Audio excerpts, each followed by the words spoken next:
Make Tab Radio your station of choice. Each weekday morning from 5:30 with the Sports Daily. Tyler Cortland and Digby Beecham with you on the Sports Daily this Wednesday morning. The Retrovision text line 0427 789 571. Have your say on anything that happened there at Flemington, Ascot, Geraldton, Bunbury. We'll review those meetings and touch on the highlights not too far away. We'll also catch up with Glenn Ingram. We're only at halfway, Diggers. Yes, it feels... I think the punters got the money on day one. Yes. Certainly. I think the bookies would have fought back a little bit yesterday. Yeah, I think so. Yep. Gee, there was some money around, wasn't there, in varying directions for horses in the Melbourne Cup. Like Al Riffa, when we were here yesterday morning, was all the rage. Then he got out. They were backing Presage Nocturne. Like there was a few horses that they targeted, but half yours. The old Caulfield Cup, Melbourne Cup double. It's back in vogue. We saw it with Without a Fight. Yeah. It seems to be a popular path now. Yeah, exactly right. I think Without a Fight was the first one to do it in nearly 20 years or 20-something years, and now it's been done twice in 3. Yeah, exactly. So you'd think now, I don't want to put words in their mouth, and I'm not sure if they've been sort of asked the question, but you'd think a Cox Plate path next year for half yours would be the go? Probably. What is he now? He's a 5-year-old. He's out of handicaps now, isn't he? Yeah, absolutely. Well, that was the thing, wasn't it? Like, he won the Caulfield Cup with 52.5 kilos. And he got a 2 kilo penalty in the Melbourne Cup, so he carried 53. The handicapper hadn't got him. No. And now the handicapper will most definitely get him. So you're probably bang on there, I would think. Al Riffa, you've touched on that horse, ran very, very well. Goody Two Shoes was very good landing in Australia for the first time and running really, really well. Boxed on. It was a race that favoured the sort of front half of the field. The back half of the field weren't able to really get into the race. They went pretty slowly, and then Joe Moreira couldn't hold Land Legend anymore, and he just, bugger this, I'll take off. He just said, yeah, okay, if you're not going to settle, I'm going to send you. And send him, he did. For beating jockeys, he wasn't too happy either. He come all the way down, and that's how that horse behaves. Oh, dear, mate, goodness. He was able to get a win in the next race, so I'm sure he would have left. Vauban was good. I'm pretty happy. Yes. Vauban was good. Yep. But, no. Look, half yours, good story, good horse, gun ride, had a good gate, started $9. It's a bloody good price when you think about it, isn't it? Like, he was all the rage for the Caulfield Cup, wasn't he? All the rage. He goes there and wins a Caulfield Cup. But I'll put my hand up. I thought, maybe the 2 miles. No issue. Not when you get a steer like that. No, exactly right. It was given the best possible ride, was bought for $305,000 by the McEvoys.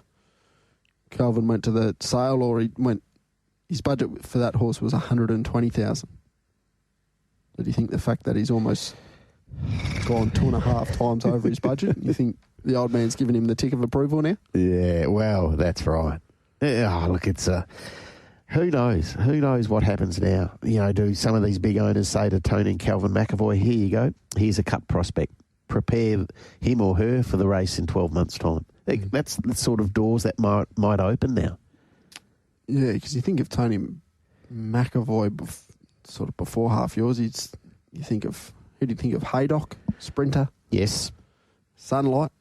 Yeah, great filly. Sprinter? Great filly, yep. Yeah. Target those sort of races, wasn't he?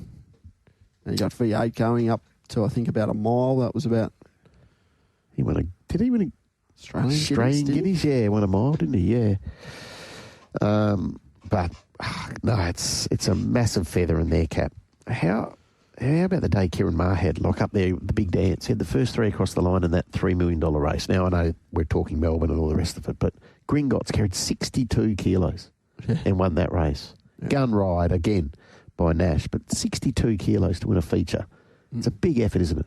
Yeah, absolutely. So Goody Two Shoes second. Middle Earth did a great job with that horse. I thought the form going in was only fair. Whether or not he had the race, he managed to get 3,200 metres. That was probably a question mark, but it was very, very good. River of Stars, I think Nick Ashman was all over River of Stars after the run in the Caulfield Cup, so run 4th. Torrenzino, huge. Celine Gaudray, very good friends with Jamie Mallum, so they would have I'm sure, shared a drink or two last night. He touched on 4-bound El Riffa, and Absurd was pretty good for Kieran McEvoy, finishing back in 8th.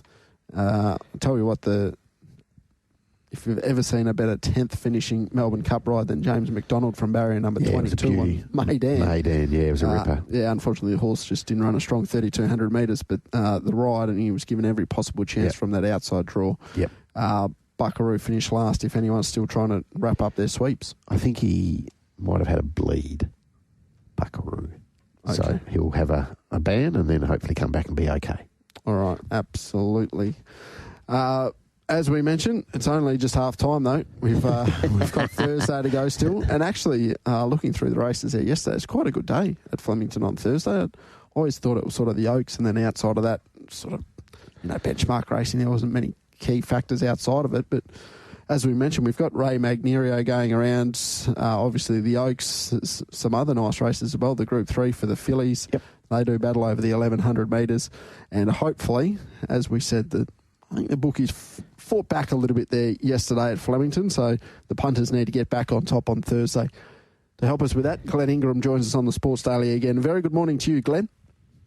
Good morning, Digby, Taylor, and all the listeners. Yes, the bookies did get one back on us yesterday, and look, you could have found a few of the winners, no doubt. There was a lot of decent sort of each-way chances, but some of those better-backed horses went under, like Surf and Bird, which was unfortunate. Yeah, exactly. What did you make of half yours' performance, Glenn? Yeah, it was very impressive, wasn't it? I looked at a stat there before. I think the top 5 horses home all had 54.5 kilos or less. So, I mean, it really is a proper handicap race and a true staying test. And I think Land Legend probably set that up and was some of those lighter weights sort of benefited. Yeah, absolutely. We spoke about it a little bit earlier on in the program, Glenn. We talk about the 3,200 metres, but just the way Australian races are typically run, you still need that turn of foot, don't you, at the end of 3,200 metres, especially here in Australia? Yeah, you do. And you need to be coming in hard, fit, and get the miles in the legs.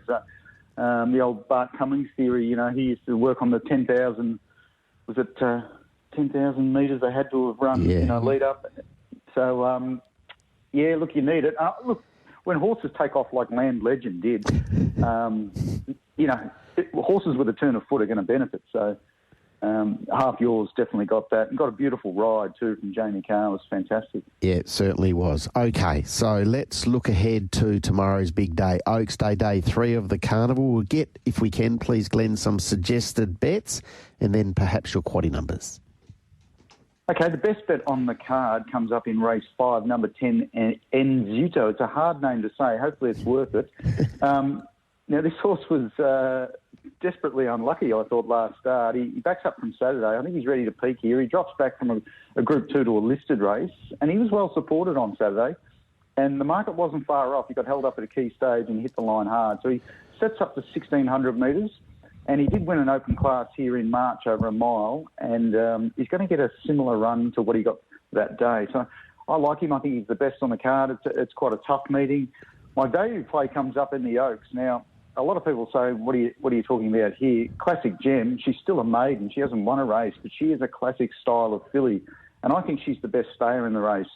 What we've had over the last couple of weeks is we've seen a lot of these staying races are slowly run. I don't see that being the case tomorrow. I see a lot of horses going forward. Spicy Lou, the Pearls, Just a Journey can go forward, get a good feeling, can race handy, and is the best horse. If they run it like the Derby, get a good feeling is the right price, $1.80, absolutely. But my feeling is this is going to be a true staying test, and I'm looking outside the favourite tip, the Classic Gem. I think she's ready to go. 4 of her 5 career starts have all been sit sprints. We haven't been able to see what she can do off a fast pace, and I think we'll get that tomorrow. All right, that's Classic Gem at $23. So she was last start 4th in the ethereal behind Spicy Lou. So hoping for a little bit of tempo in a 3-year-old stayers race for the 3-year-old fillies. Are they just the 2 bets and we head to the quaddie, Glenn? Well, we've got a roughie. Yep. I tossed up this horse as well. I think it's well over the odds in race 9, number 9, Interest Point. Now, he wound back the clock for his new stable, winning 3rd up at Ballarat. He rocketed home off a fast tempo over 1,000 metres. That was clearly his best run since his early career form, which was pretty good. So he has prior straight track experience. Luke Curry jumps back aboard, and both horse and rider, I think, are hitting form at the right time. So it's about $23. I can certainly talk you into that one at the big odds. Okay, that is Interest Point, race 9, number 9. All right, we'll get your quaddie numbers, please, Glenn. Okay, the first leg of the quaddie is 2, 6, 11 and 19. Now, Gurite is a very talented horse and showed it with an outstanding win at Bendigo, launched home from back on a day. It was preferable to be up and in. So she can also race handy to the speed, and I think that's a benefit for her tomorrow. Kenjero was snagged first up at Seymour. He ran home strongly there. He's been back to the jump outs. I like what he did there at Pakenham recently. He can improve further. And he gets Mark Zara, which is big tick. Big Sexy, I thought, had every possible chance at Bendigo and was nailed late. I think she's a false favourite tomorrow, but we can take her on. If you're looking for one at odds in that race there, Corona Ladd's Third Emergency. His jump out and first up one was impressive. He gets the visors on here. He followed it up at Sale when spec'd at odds. I think he's a rough hope, particularly if the track was rain affected. 2, 6, 11 and 19, the first leg. The second leg, race number 7 on the program. Glenn, it's a nice race for the 3-year-old fillies. Group 3, Point Barrow at $4.40 is the favourite. Yeah, my numbers are 1, 7, 9 and 10. It's a wide open sprint race. Surf's Up, I think, was ridden with more intent, winning first up, and then was ridden quiet at Caulfield. She was just reluctant to change legs there until late in the race, and she really charged through the line. Point Barrow obviously come off her back that day, and I suspect this filly has more upside than Point Barrow, and I loved her work through the line at the Flemington jump outs. Point Barrow, I think, is a risk, guys. After seeing a Flemington jump out last week as a lead-up, she struggled to pick up the bridle at the tail. She eventually made some ground. I think Connections had been thinking about a Coolmore then, and maybe that jump out was the reason for her to bypass that. Acacia was home fast, and the Captain Teeps fresh. It's drawn a favourable gate here to reproduce similar. And if you're looking for one at odds, Inkaruna gets the blinkers on. It's got similar form lines to Acacia, and it's bigger odds. It's had a trial since its last run. I think it's a hope, but as I said, my numbers are 1, 7, 9 and 10. OK, now you flagged the fact that maybe Classic Gem wasn't the worst way to go about it in the Oaks. Is Get a Good Feeling, though, in your numbers? Yeah, absolutely. I've just gone with 1 and 12. Yep. Clearly, Get a Good Feeling is the horse to beat. She was looked after by Zara in the sprint home in the Wakeful. He left plenty in the tank there. She's an obvious class horse. But like I said earlier, if they run it like the Derby, she's every bit $1.80 chance. I don't see that being the case tomorrow. So just watch the market with her. But my numbers in that leg are 1 and 12. All right, finishing off the day as well. Tomorrow at Flemington, race number 9, scratch number 11. She's an A-lister, but the favourite, Ray Magnerio, at $3.20 on the back of a first-up win. Yeah, my numbers in the last leg are 1, 2, 9 and 14. Now, Interest Point I've spoken about. I think it's the best at odds there. Ray Magnerio is a gun straight-line sprinter, and he's got a fantastic strike rate. He was held up before charging through late in that fast-run Caulfield sprint. He gets the Equicast on here. The inner draw could work against him, so I wouldn't want to take a short price. Stock A was well supported, stepping up to listed level. Was left in front there over 1,100 metres. I thought she was disappointing, but back to 1,000 metres, ridden with something to chase, she's certainly a winning hope and can improve her chances there. Nadal has a big turn of foot and reunites with Ethan Brown. He peaked on his run in the Caulfield sprint. That race was really run to suit him, but I think he was just underdone and peaked late. I'm looking for an improved showing, but my numbers in the last leg, 1, 2, 9 and 14. That's to go in the first leg with 2, 6, 11 and 19. 1, 7, 9 and 10 in the second leg. The third leg, 1 and 12. And then, as you've just heard from Glenn, 1, 2, 9 and 14. Bringing it home at Flemington tomorrow. Thank you very much, Glenn. We'll do it all again on Friday. Take a deep breath and we'll go again. Yeah, we're on the mouse wheel, boys. Thanks very much. See you, Glenn. There's Glenn Ingram taking a look at Flemington on Thursday. So best bet race 5, number 10 in Zudo. Yep. We'll speak to Robbie Griffith a little bit later on in the program. Value comes up in the Oaks Classic Gem at $23. Race 8, number 12. And then the Roughie is also at $23. Race 9 at number 9, Interest Points. I don't want to get too far ahead of myself, Diggers, but there's a couple of nominations and things out for Saturday. Flemington. Yes. Champion Sprint. Jolie Star, Giga Kick, 10 Tyrus. Generosity, Caballas. They're nominated there. The Champions Mile, Mr. Brightside, Pride of Jenny, Charwolf, Fangirl, Steffi Magnetica, Treasure the Moment, Tom Kitten, Lake Forest, Pericles, Like a Lucy, Von Hawk, last start winner, needs to step up. Pierre's there. Pierre's going okay.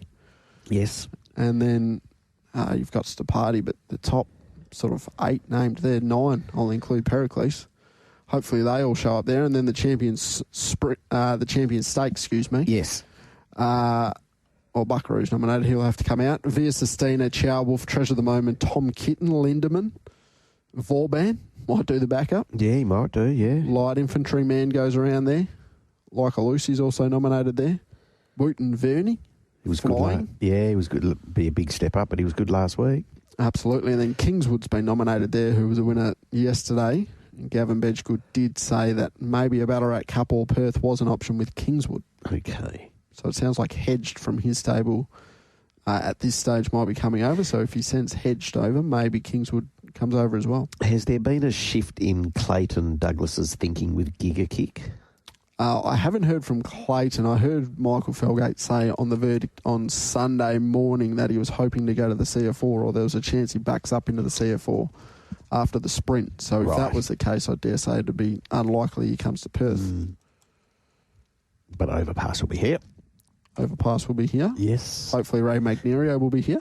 Yes, well, that was Robbie Griffith's intention only a couple of weeks ago, so we'll find out a little bit more this morning. Absolutely. And Caballas, maybe, I'm not too sure. If you've got Overpass in the race, Derby Racing, I'm not too sure if they want to send Caballas, but nice win down the straight. He was very good first up as well. Yeah, he was. Yeah, he was. And he was very, very good on the weekend just gone too. It was a dominant win. Good. He's a nice horse. That was a good purchase, wasn't it? Yeah. It was a good purchase. I think he had when they purchased him, he was still intact. He's since had the operation. He's now a gelding, but there's some good races in him going forward. Unfortunately, the Winterbottom has lost a little bit of star power. We didn't touch on it, but Michael Lane was on drive on Monday afternoon, and he confirmed that the Boss Lady's had a little bit of a setback. Hopefully, he's hoping at this stage to get her back for some of the summer sprints post-Christmas, but at this stage won't be running. No. Winterbottom, unfortunately.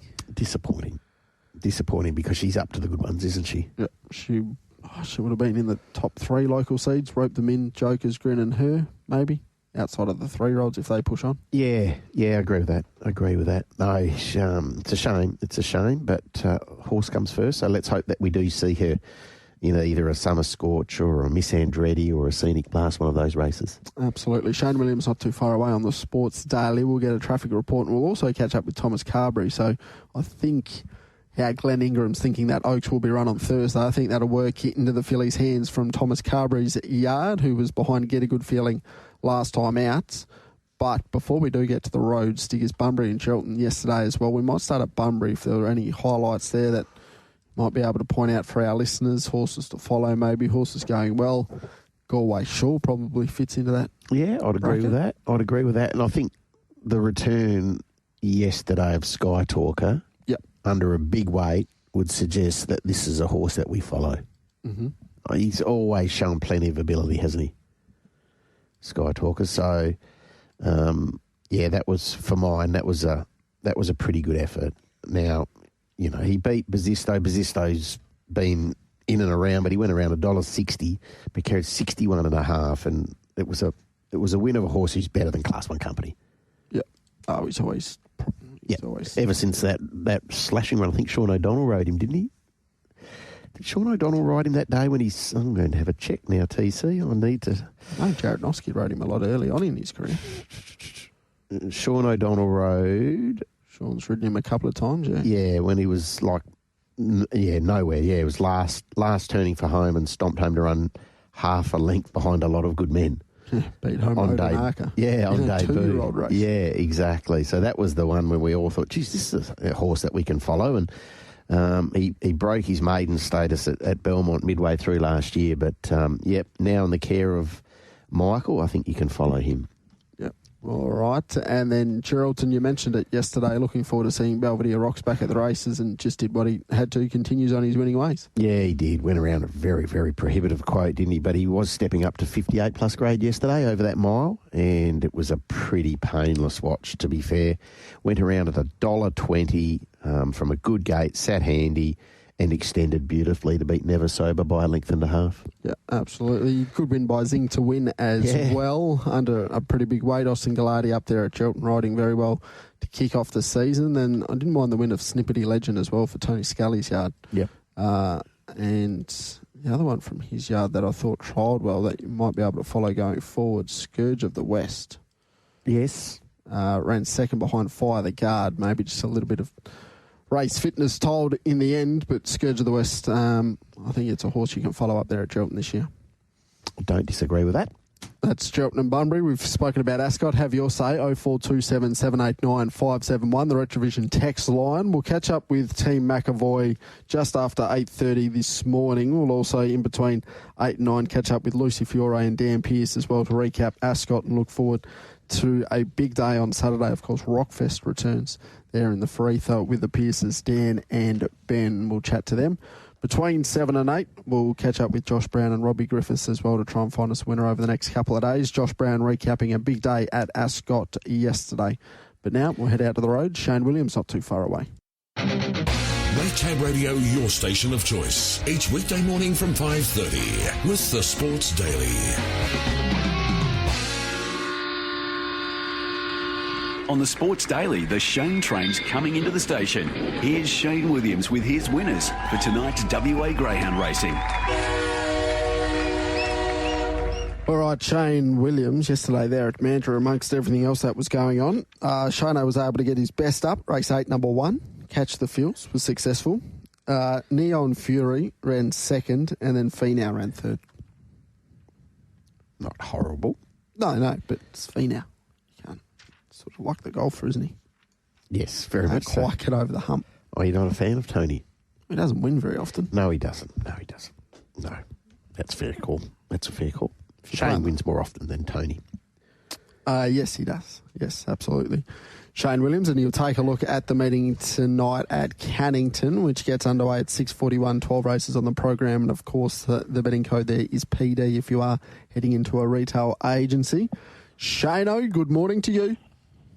Good morning, boys. How are we? We're okay. How are you? Yeah, I'm really well. Back home in the land of living. No good yesterday in the Melbourne Cup, but good to see half yours win. Was good to see half yours win. Who were you with? Buckaroo. Who I put a stop to. Yes. And I don't think the only one right back yesterday was Kingswood. It was brutal yesterday for me, so no good at all, boys. No, it was a tough day. So the bookies struck back, having been blitzed on opening day of the carnival. Okay, Cannington this evening. What are we doing? Yeah, we'll kick it off, boys. Race 5, number 7. Tricky card tonight. This one's suspended. Been knocking on the door of late. Draw's a little tricky for this fellow. He does generally show a nice turn of foot, though, and I think there doesn't appear to be a lot of speed in this race. So I think I'm looking for him to swish over early and set up victory from the start. Race 5, number 7 to kick us off. All right. Spend it at $5 and $1.80 with Tab Touch at the moment in race number 5. Where do we go next? Yeah, race 8, number 7, Boulder Fun. She's aiming up for the hat trick with 2 impressive wins under her belt over the last 2 outings. Last start, she got the job done from box 8, so box 7 tonight's no concern. She showed good early speed on that occasion and speed across, winning in 21.91. So, like I said, wide draw, no concern with that good early speed she possesses. It should be hard to beat race 8, number 7. Okay, and do we play race 9, 10, 11 or 12? Oh, the lucky last digs. Race 12, number 3, Cootamundra Lad looks like he's ready to win again with some handy placings in recent outings. Bumped into a few handy ones of late, and this race does look a bit easier. He does need to get the start right, though, and hopefully he does. He's prominent early. He deserves a win with his recent consistency. So 12-3 to finish us off, Cootamundra Lad. All right, so that's 5-7, 8-7, 12-3, all sort of borderline each way odds. To Shayno, who's the best? I think 8-7 TC, just with that early speed and in the good form that she's in. I think she'll be hard to beat. Boulder Fun, race 8, number 7. All right. Thank you, Shayne. Enjoy the action this evening, and we'll chat again to you in 24 hours. Talk then, boys. Have a good day. All right, there's Shayne Williams, race 5, number 7 at $5, race 8, number 7 at $4.20, race 12, number 3 at $4.40, all that with Tap Touch. His best, race 8, number 7.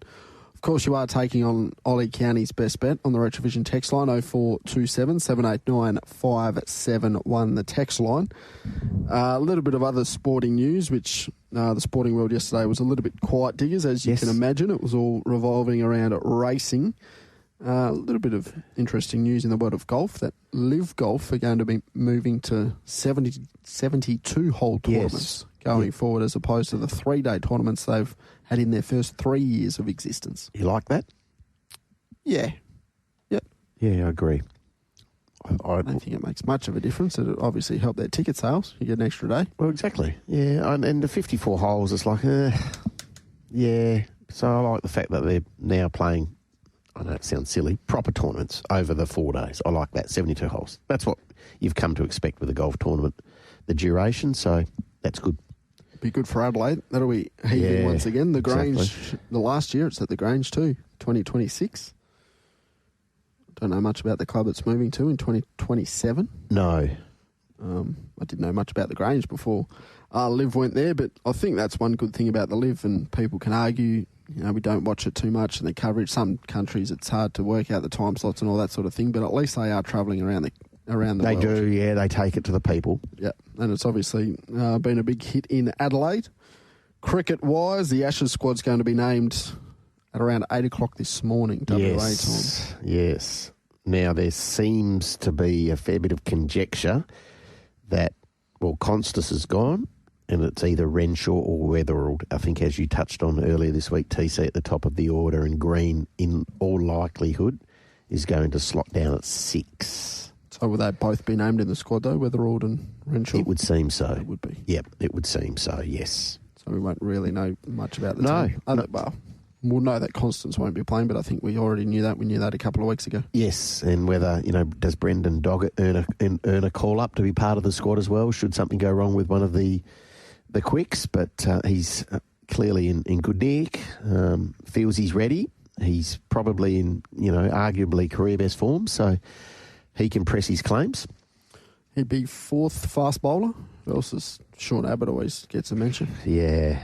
I think Sean Abbott's a good, solid white ball cricketer at international level. That's how I view Sean Abbott. Mm-hmm. Whether he's able to be that all-rounder, bowling all-rounder who can separate a game, I'm not sure. Not sure. Would have been a great time for Jai Richardson to have a good start of the year and be on the field. Even maybe a Lance Morris would have been a great time to maybe blade him in the squad. Now, I'm not sure he would have played unless there was an injury, but unfortunately both gentlemen can't get fit. No, that's exactly right. Ravi Ashwin too. Seen the news there, ruled out for the Sydney Thunder. Unfortunately, he's the first real big-name Indian player that they would have had in the Big Bash too, so it would have been a big coup. 39 years old, but obviously would have been well and truly good enough to be playing in the Big Bash, and he would have been hard to get away, but he's been ruled out with a knee injury. Knee injury, yeah, exactly. So he will miss the entire tournament, not just a couple of games, the entire tournament. So at 39 years of age, it's really disappointing for both he and the Sydney Thunder. Absolutely. All right, so just Phil from Canning Vale's got in touch on the Retrovision text line 0427 789 571. Just reiterating what you were saying, Diggers, that the stewards did release a statement there on Buckaroo, and he'll be needing a vet certificate to race after just 3 months on the sidelines. Yep. Mick from Hall's Head. Here we go.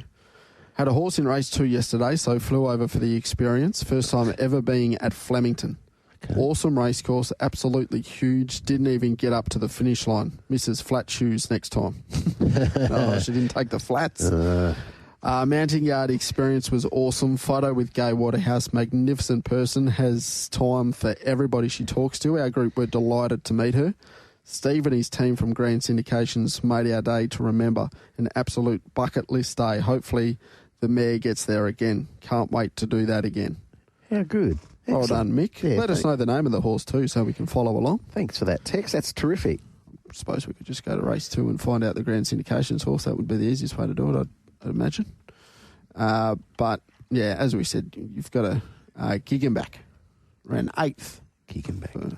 Mick Price and Michael Kent Jr. Hopefully I pronounced that correctly. Okay. It's only beat just less than 4 lengths. Yep. So it would be nice to be able to get into the mounting yard on Melbourne Cup Day. It'd be lovely to have a runner in Melbourne on Melbourne Cup Day, wouldn't it? Oh, wouldn't it? Imagine having a runner in the Cup itself. Oh, yeah, would Or just a Group 1 during the spring. Yeah, exactly. Group 1 full stop, actually, I'll take. Or just a runner at Flemington. Yeah. Actually, a runner anywhere on a Saturday. Exactly. Nice work. Filtering through Bluey here. Yeah. So he's backed. Oh, he's had a shot at Buckaroo, the big 90. He backed half yours in the Caulfield Cup, Melbourne Cup double at $26. Big celebrations, yes, for Bluey. Well done, Bluey. That double at $26. Seems unders, Bluey. Started $9 yesterday. Yeah. $3 at the barrier draw for the Caulfield Cup, but still, winner's a winner. Winner is a winner, yeah. I didn't Bluey's find one yesterday. You had a bad day? Oh, shocker. Yeah, well, you weren't alone. I thought there was a couple of horses there at Ascot that would have fared a little bit better than they did, but anyway, that's the joys of being in that tipping space. Doesn't always work out the way you like.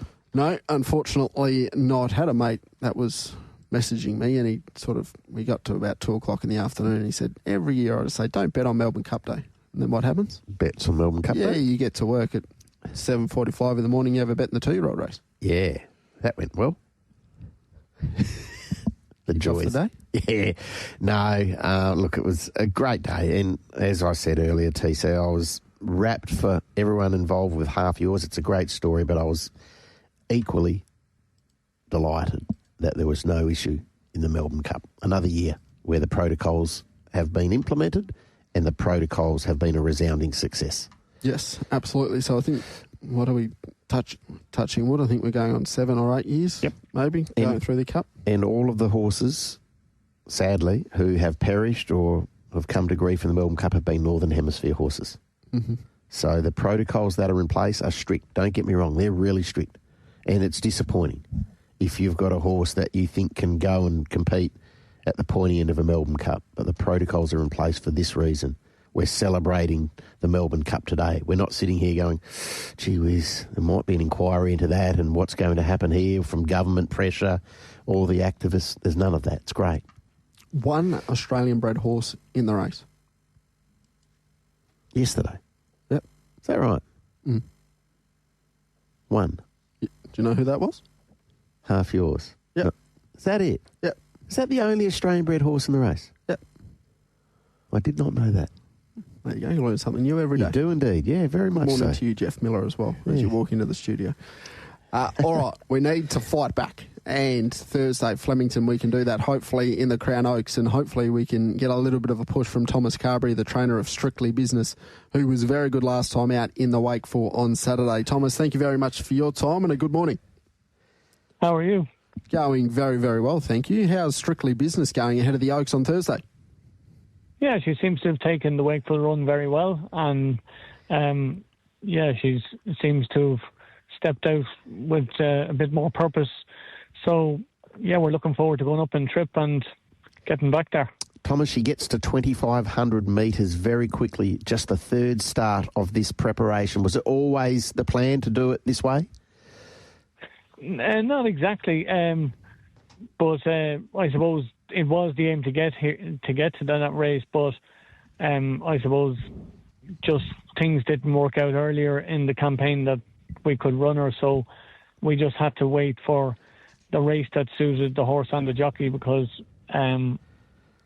Johnny wasn't keen to ride at 55 kilos in a maiden, so we found a maiden where he could ride her at 57, and it worked out. And then we decided, having won that, we'd look at the prospects ahead. And we saw the Wakeful was there, and that the nominations were like not terribly strong, so we decided that we'd pitch her in there, and then if she went well there, well, we could always consider the Oaks again. And it just worked out that, the mare, she just has kept improving, and she looks like she's taken that race well. So we've every reason to look forward to a good run tomorrow. She's always given you the impression she's above average? Yeah. I mean, you never know until you race them, but yeah, she's always given us that athletic sort of and athletic ability sort of feel, and that what you ask her, she would always do for you, rather than you didn't have to tell her to do things. She just did it for you naturally, Did you get exactly what you wanted out of the Wakeful? Yeah, definitely. I mean, we were hoping for a good run, and when we saw her hitting the line so well and just not exactly taking ground off the winner, but like getting away from the others, I suppose, late on in the run, it looked like, we're on for the Oaks, Yeah. But,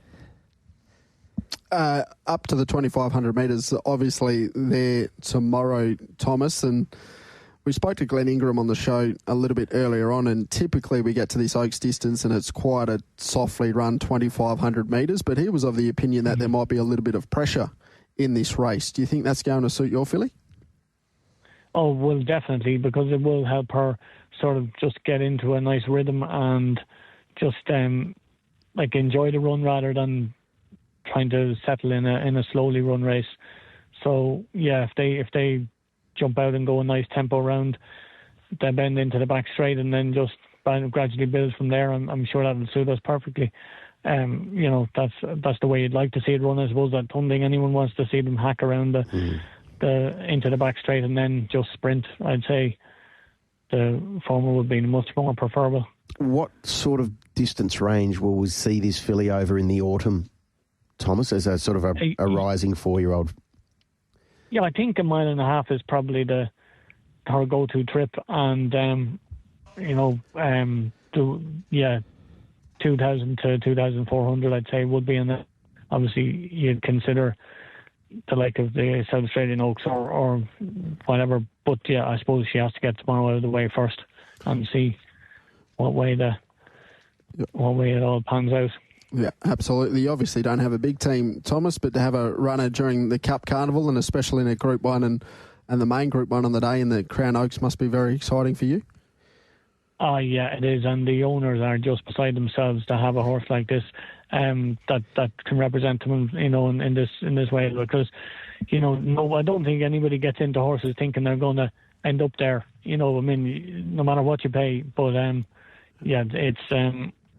This one was just for a bit of enjoyment, and the scale of enjoyment we're getting out of this is immeasurable. What would it mean to your career to train a Group 1 winner?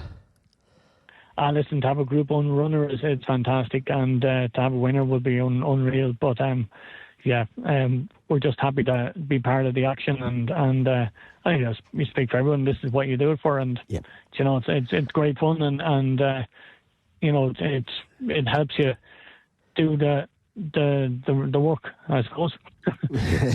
Exactly right. Get up nice and early. Is the ownership group, are they the type of ownership group that are going to celebrate pretty hard if you are able to get over the line? They're a good crew, and I think they'll definitely enjoy it. I think they're probably pinching themselves a little bit to be actually there, but they're definitely very keen to be part of this action and just really enjoy the day, and whatever happens, I'm sure they'll give it a good kick anyway. All right, so everyone tuned in to the Sports Daily here in Perth. Thomas, can you give us one final push, and are you confident that we can have a little each way bet on your filly tomorrow? Oh, listen, I think each way definitely she could figure it. It may depend on the way the race pans out, but as you say, it's a 2,500, so we feel she's a genuine stayer. So yeah, we've every chance of getting a place, hopefully. Thomas, best of luck tomorrow in the Group 1 Oaks, and thank you so much for your time on radio here in Perth this morning.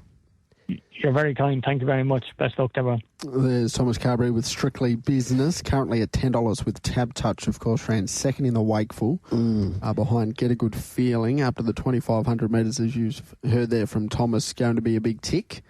Get a Good Feeling, the favourite at 180, the Pearls at 850, Spicy Lou at 950, along with Just a Journey at 950. So it's very compact chances, market-wise, behind the favourite Get a Good Feeling. But all depends on the way this race is. It seems to be a race that's been dominated by the short price favourites recently. It's been dominated by slow speeds, and they get to the sort of 500 metre mark and they sprint. She was very impressive the other day, the favourite in the Wakeful. Yep. Nice and soft, similar lead-up run to Observer. Observer, yeah. And he he switched her off, didn't he, late in that race as well, Mark? He was very kind to her, so she's clearly the one they have to beat. But hopefully for Thomas and his training career and the set of connections, that filly can run particularly well. What's the forecast in Melbourne? For tomorrow? It's a very good question, TC. Have you got it there? Top of side. 23. Rain, no, maybe a small little chance late in the afternoon, but only sort of 10 or 20% chance. So hopefully no rain around. So beautiful day. On a 4 then, in all likelihood? Should be. Yep.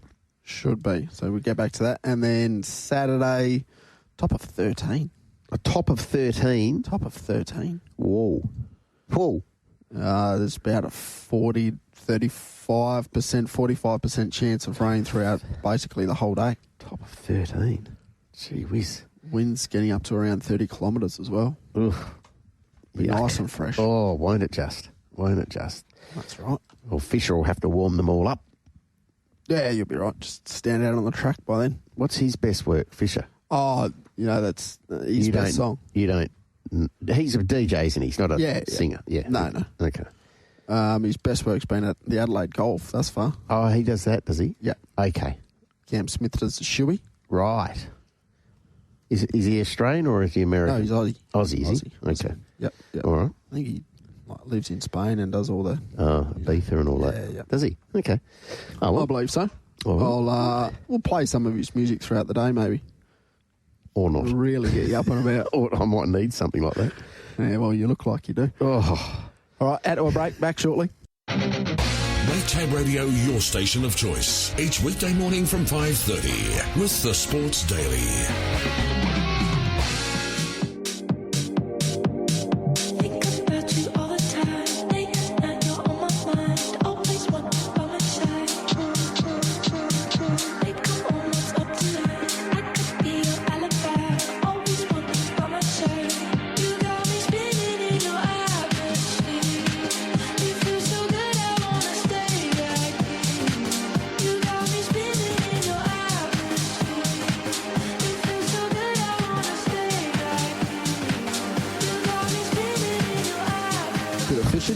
Was that Fisher? Yeah. My God. What's wrong with that?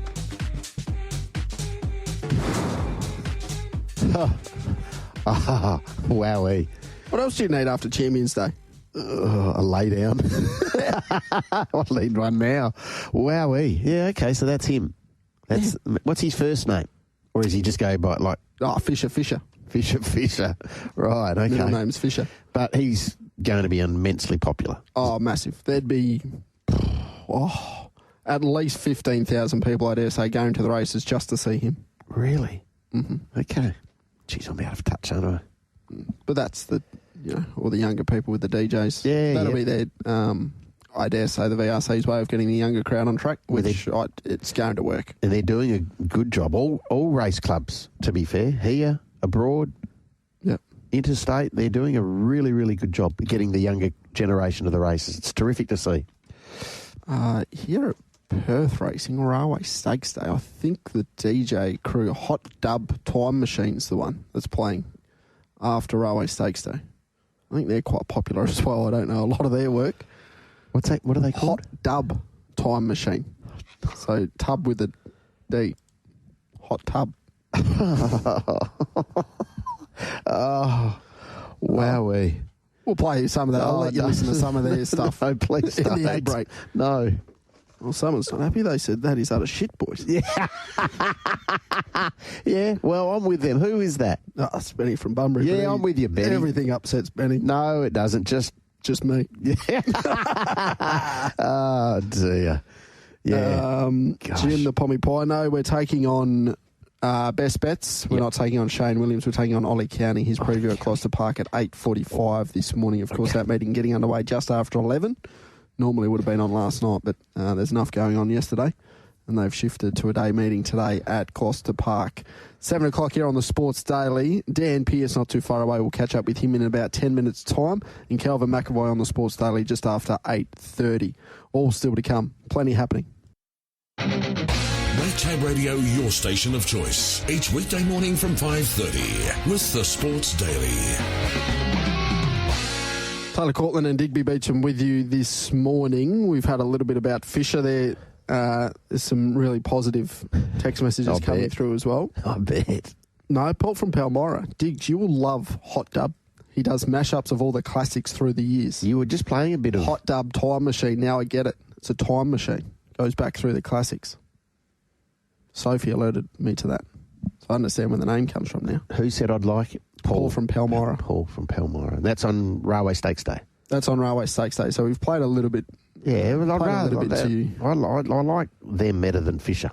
2024, he did a set at the Sydney Opera House, and it looks like there's a massive crowd there. So popular. Okay. That's all you need after the races. Yeah. Just play some of the classics, something to sing along to. Horses. Make it full of yourself. Daryl Braithwaite. A big fan? I think Daryl's probably getting to the stage where he probably should just park up. How is he getting to the stage? Slowly. I think he's just about, yeah. Anyway, move on. Len from Esperance is asking for a little bit more information about the SEN announcement and what's going to happen with the station. So, Len, unfortunately, still at the moment, we can't give you any information. Hopefully, we might have maybe tomorrow. Yeah, we might get some more information today. But as we've been saying for the last week or so, as soon as we know something that we can help you out with, the listeners, we will pass it on and let you know. Yes. Who's this? Daniel from Inglewood. What about In Excess playing after the races? No, I don't think we'd do that. I'd rather listen to Fisher. I would. I don't know much about Fisher, but I'd rather listen to him. So you'll be sticking around Railway Day after to listen to Hot Dub? Hot Dub. Yeah, Hot Dub. Look, as you said, it's not for me, but I'm not the market. I'm not the audience that you go for the horses. You don't go for the that's the right. party. But that's there's different ways to skin a cat. Absolutely, there is. So if you're getting the younger people through the gates, that's a good thing. If that means they're going to enjoy a couple of races, have some drinks, have a bet or two, and then hang around for the music afterwards.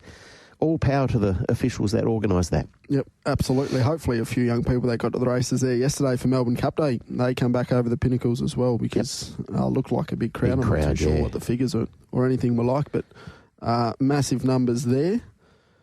Scott's texting everybody in Australia backed Pike in the last to get their Melbourne Cup losses back. That was always going to be the way on Cup Day, wasn't it? Yeah, exactly right. Clint, I've had a mate of mine back Middle Earth. Called him the forgotten horse of the field and then decided to leave him out of his first four. So he's left it out of the first four. He had the other three in the top four. I haven't heard from him since. Oh. Welfare check may be required. What did the first four pay? Oh, have you got it there? I'm going to have a look here, TC. The first four paid $176,561.60. So he hasn't put Middle Earth in, but he got the other three. Wow. He's backed Middle Earth from that text message. Oh, it would make you sick. It would make you sick. I don't know how people get those things. Would you like to hear from the beaten jocks? Yeah, let's. It goes for about 3.5 minutes. That's okay. Joe Moreira kicks it off, land legend. We know what happened. Joe Moreira, land legend. Horse with no manners, it pulls too hard, he's done a lot of things wrong in the race. Craig Williams, Buckaroo. Yeah, look, it was a shame we didn't get to see Buckaroo at his best. He's, how good a horse he is, but in today's race he was not far away from the eventual winner, but he was 3 wide on the back, and he just basically put himself down. They went slow, and he put himself out of the race. Thorhammer Hansen, flat in the curve? Yeah, found ourselves a lot further back than ideal, but he still ran a good race considering. Just probably went straight too quick from early doors. Tommy Berry, more felons? Yeah, just a very muddly run race, made it hard to sort of move into it early enough from where we were, and he's battling okay. Declan Bates, Athabascan? A little disappointing. We sort of got deleted early, put us a bit further back than we wanted. But saying that, he just hasn't quite finished off as we would have liked. Celine Gaudray, Torrenzino? Yeah, couldn't be more happy with the run that we got. He was a little bit on the bridle throughout, but really tough finish. Ben Mellams, Smoke and Romans? Yeah, look, he ran well, the old bugger. He's just probably out of prep where he's been running on sort of firm ground, and he's got to hit it over a bit of soft ground, and he was just a bit over it, but proud of him anyway. Stéphane Pasquier, Presage Nocturne? I'm a bit disappointed because, it was big fighting my horse didn't like. Mark Zara Alvarez. It was okay. I was 4 wide, sort of come back a spot to get in, and it was just too much to do with that weight. Blake Shin, Vauban? Look, he ran super. Big turnaround from the Caulfield Cup. Hit the line, well. Just the winner and the other horse had a little bit better turn of foot, but very proud of the horse. Tim Clark, changing of the guard? Yeah, I thought he ran really well. Just when Land Legend went round it, we were in a position where we had to cut the field up.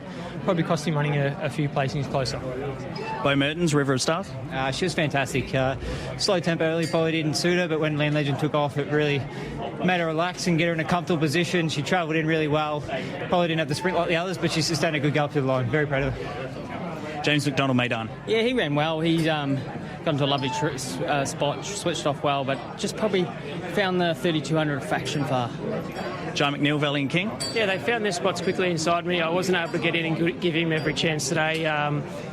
He had to do it too tough out 3 wide facing the breeze. Initially I had cover from Land Legend, but when he went I was stranded.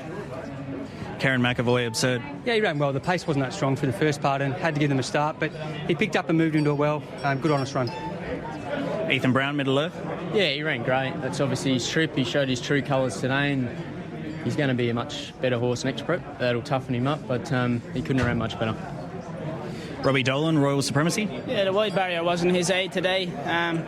Once I couldn't get cover on him straight away, he just over-raced into the first bend and I had to flow with him to get him to relax and just hold late. Rachel King, Arapaho? Really brave. He hasn't had the perfect setup coming in today, but honest as ever. Harry Coffey, One Smooth Operator? Yeah, he had a lovely run, but when the pressure came at the 600, he failed to quicken. His sort of wheels were spinning in the soft going. Damien Lane, Chevalier Rose? It was disappointing. Unfortunately didn't race to his best today. Wayne Lorden, Goody Two Shoes? Yeah, ran a wonderful race, got a nice position from my draw, and she's run a cracker. Just one better today, but ran great. Michael D, further? Yeah, he's very inexperienced still. He was a touch slow out, travelled very, very strong. We were getting knocked about the first time past the post, but travelled strong. He held up a nice gallop all the way to the line, but his first half, he just raced a little bit ungenerously. All right, that was the bait and jockeys for the Melbourne Cup, courtesy of tab.com.au there on their social media, and of course, Dan Huddy conducting those interviews. Okay. Of course, the listeners of Tab Radio will know Dan. Yeah, exactly. Started on the Aftermath and did plenty of shifts here, so going very well over on that East Coast. I'm not sure Joe Moreira is a big fan of Land Legend. No. Horse has no manners. Right. Very good. I'll tell you what, that camera angle was horrific once Land Legend took off. Oh, yeah. Gosh, it was annoying. Had no idea what was going on. I know. And then it took you 100 metres once they switched back to work out who was who, what was going on, and then all of a sudden Jamie Carr snuck up the inside and you thought, what's happened here? Yeah, where did she come from? Exactly right. But anyway. I think I heard BZ on Racing.com gave a little bit of half a clip when they were watching the replay as well. Looks good on the replays and things, but while you're watching the race live and you're trying to work out where your horses are. Yeah, and at what stage of the race. Very difficult. Yeah, it's hard. You don't know if you're travelling, if you're out of it. Anyway, we'll move on. Half yours, well done if you found that horse. We'll catch up now with our next special guest. Dan Pearce joins us on the Sports Daily now, talking very good yesterday, running second behind Playing It Sweet and Rockfest back at the races Saturday in the Fareetha. Dan, thank you for your time and a very good morning. Morning, guys. How are you? Very well, Dan. Thanks so much for your time. You didn't win the race there yesterday in the feature, but your filly ran out of her skin. You must have been wrapped. Yeah, she was great. Coming out of last start, we were, we're a bit on the fence watching the race live, but when we looked at it afterwards, it was a pretty good run, and she's been great in herself. So we went there confident that we certainly hadn't lost her where we were. It was great to see her do that. Obviously, the 3 kilo weight difference might have made the difference in the end, but yeah, she was very close. And I dare say you're pretty confident coming out of that race, stepping up to the 1,600 metres next start? Yeah, we just got to decide what our next move is, but it will be the 1,600. I think off the back of the way she ran through the line there, I'd be saying 1,600 won't be an issue for her. So that's you deciding between the champion fillies and the guineas? Yeah, just deciding. I don't. We're mindful that you probably can't do all of them as a filly. Whether we're skipping the champion fillies and going straight to the guineas, or whether we go to the champion fillies and not the guineas. But yeah, that's we won't rush into that decision. We'll let the dust settle and think it through. Will that decision be influenced, do you think, how Rockfest goes on the weekend? Oh, possibly, but we've got to do the right thing by her, by Talk and Co, and run her as we will with Rockfest, where we think they're best suited. So yeah, look, yes and no, I guess. What's your gut telling you at this early stage, or is it too early to make a call? Which way you're leaning, Dan? Oh, you'd probably say the guineas, but yeah, whether we have a look, whether we haven't put a nom in for the champion fillies and have a look, but yeah, I'd be saying plan A would be the guineas, but we can make that decision in time. It is a very compact schedule. I think you've made mention of it this morning, and a few trainers have. How did she bounce out of that performance yesterday? Yeah, she's good. She's about to load up and head down the beach. If we were going straight to the champion fillies off this, it'd be fine. But coming off a short turnaround into this, then it's like you say, it is just a bit of a tight schedule. So not that she hasn't got any niggles there, and she's tough and comes through it, runs well. So it's not like we're managing anything. So it may be possible, but whether it's necessary, I guess, is the question. And then is the 1,800 metres in the back of your mind as well, Group 1? Well, that's it. So if you're squishing everything in now, does that affect your chances of finding yourself in a Group 1? Fair enough. How is Rockfest? Good, really good. Work's been great. I think he's just looking for a trip, and he's a horse that we've always thought is going to be a 2,000 metre plus horse. So I think they're a little bit tricky, those trials. Like when you see them come out of a last preparation, he's obviously come through in 3-year-old maiden trials and looked impressive. And then he finds himself in a fair bit sharper trial there over 1,000 metres at Belmont the other day, but he was running through the line really strong. Chris was very impressed. First ride on the horse, said he'd give him a really good feel and felt great through the line. So yeah, we're happy with the horse, how he goes there. But whether Saturday's going to be his day, he probably finds a spot in the second half and have him finding the line from that gate. He's obviously got to the races there at Belmont, one on a soft 7 and a heavy 8. Is he the same horse on top of the ground? Can he improve even possibly? I hope so. That'd be nice. Not sure. Look, that's all to be seen. But yeah, look. So we couldn't be happy with how the horse will go there on Saturday. Okay, so he goes there in the Faritha Fresh, then runs in a Guineas a fortnight later. What's in store post the Guineas, provided everything goes according to plan over the next 2 to 3 weeks? Oh, probably same as Talk and Co. You've got that northerly there, so that's going to be an option for him. But obviously, have to see. He's going to need to step up to the mark and show us that he's what we hope he is. All right, Fry's Legacy as well. We'll go around in the Faritha. Yes, I think at this stage, he's sort of probably just been a little bit below par from where we thought he could get to.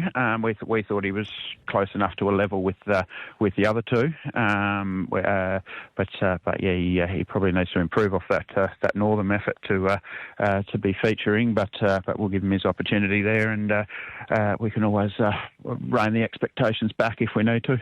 Will Ginger Baker and Let's Gallivant take their place in the Listeer on Saturday? Yep, they'll both go round and they'll head to a railway. All things being good with them. Okay, and Fear the Win in the Lucky Grey.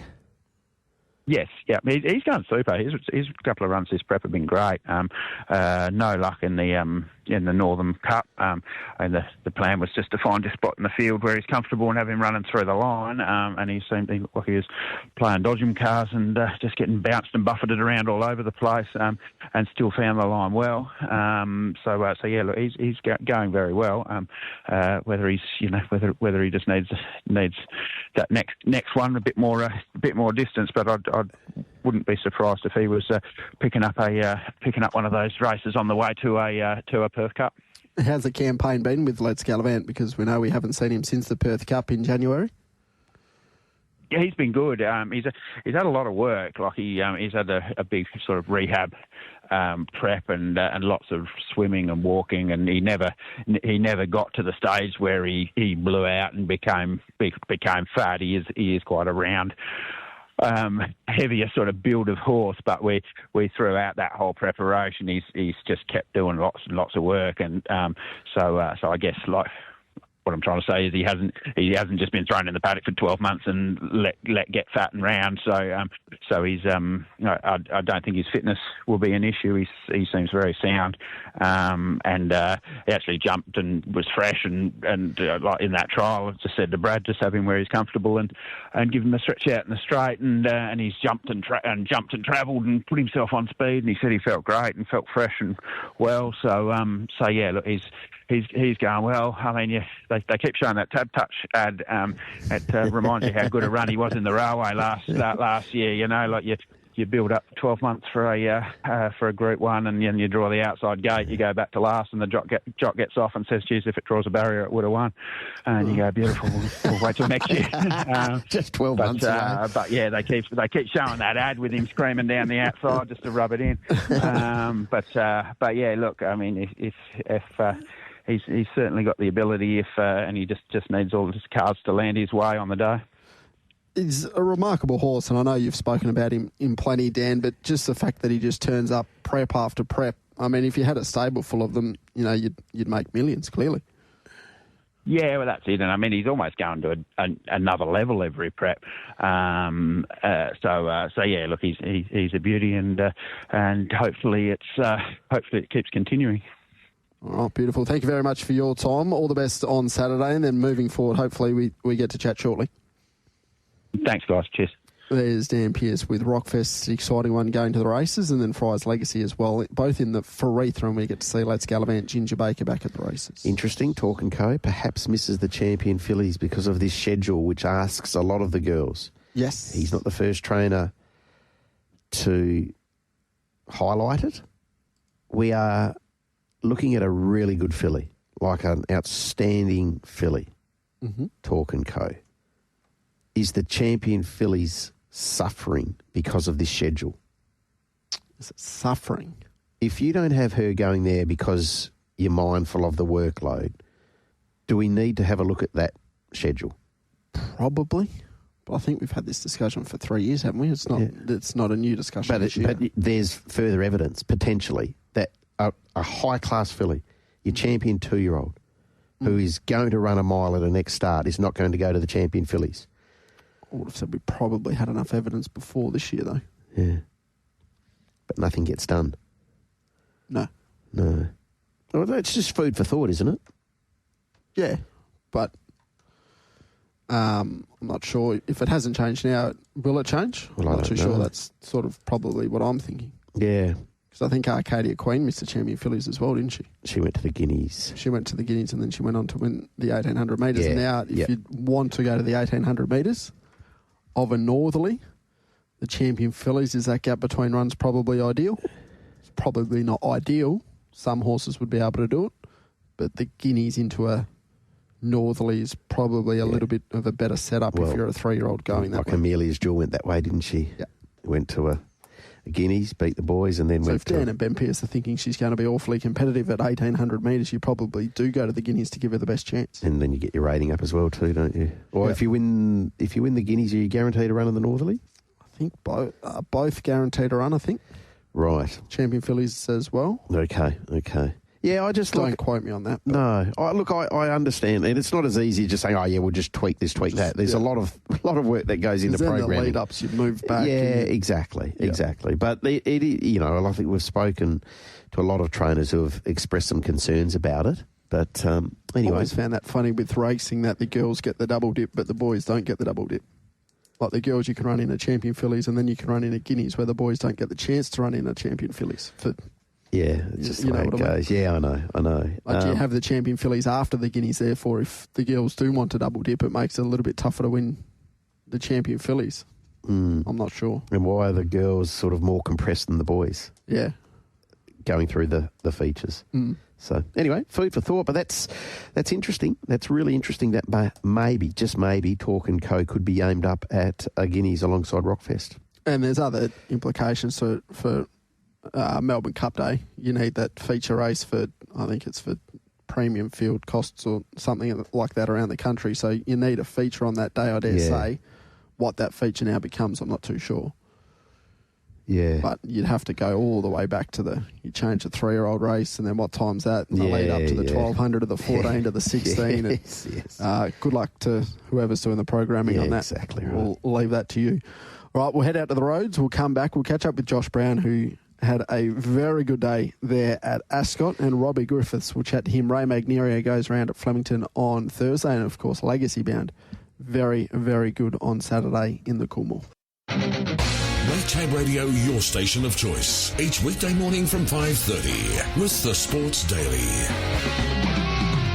Taylor Cortland and Digby Beecham with you, catching up with Josh Brown, Robbie Griffiths, Lucy Fiore, Calvin McEvoy and Ollie Cownie, all between now and 9 o'clock before the Sports Daily wraps up. You are taking on Ollie Cownie for a chance to win a $100 Tab Touch voucher. Text in your tips for Gloucester Park 0427 789 571. Fish, he's texting. Hey lads, I seem to be one of the few people around the state that went to work yesterday. I travelled for work and saw plenty of Melbourne Cup lunches, not to mention the thousands that attended Ascot, Bunbury and Gero races. When will we make it a national holiday? Seems like it already is. It's got a bit of that feel about it, particularly on the East Coast, isn't it? PS still didn't find a winner anyway. Oh. You're not alone. No. Okay, fair enough. There's no even whispers about it being a public holiday, though, is there? I don't think so. It is over there, isn't it? It is. It is. It is. Tis the season. It is. 'Tis the season to be. But it is a public holiday there, and along with Grand Final Eve? Is that a... Grand Final Eve, yeah. Is a public holiday in Melbourne as well, or Victoria, Melbourne? And then Sydney NRL Grand Final the day after is a public holiday? We just make it up now, why not? Why can't we just do it? Well, yeah, not sure. Everyone goes but to lunch somewhere. But even the roads were quiet yesterday. Even driving out of here, when we did yesterday, it was like, oh, these roads are normally busier than that. And, it's people get ready and they go to the races or they go to a function and that's their day, isn't it? Yeah. Well, hopefully the Gate Bar and Bistro, it was all going off there. Yeah, exactly right. Good value there. Live band. Canopies, hot food. Enjoyed that a little bit more than Fisher. Well, yeah, I think you would. But I'm sure he's going to be popular. You've convinced me that he's popular. You've told me he's very popular, Fisher. Very popular. And he's been a success at the Live Golf, hasn't he? Massive, yeah. Okay, well, good. Anyone, any of our listeners might have been to the Live Golf. Heard Fisher? Seen Fisher? Yeah. Bopped along to Fisher? Maybe our next guest, we can ask him whether he's a fisherman. Do you reckon he would be? He's young enough. He might be. So if you're young, you're into Fisher? Yeah, I think so. Is that what you're saying? I think so. That's what you were telling me. It would attract a lot more young people to the races, I think. Well, we can ask Josh Brown if he's a fisherman. To be fair, everything the VRC have done on this last Saturday to grow it and race programming-wise, big tick.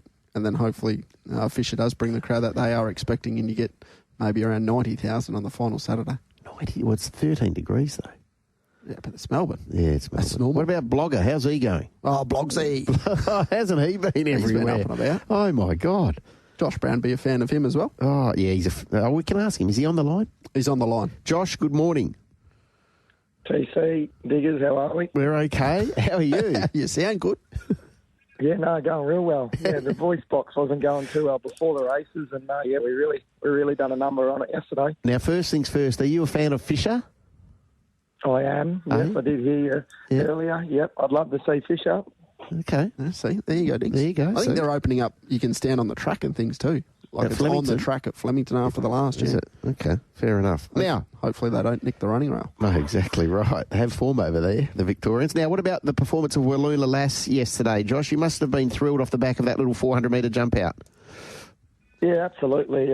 When you buy them as yearlings, and she was very cheap, and we thought she had a lot of potential there. And like you said, they've still got to do it on race day. And said to Lockie yesterday when I had a chat to him, I said, I really thought last prep that I shouldn't have really went to the races with her, but she'd had her 2 sharp trials, and we went there, and she was probably over the hill, to be fair.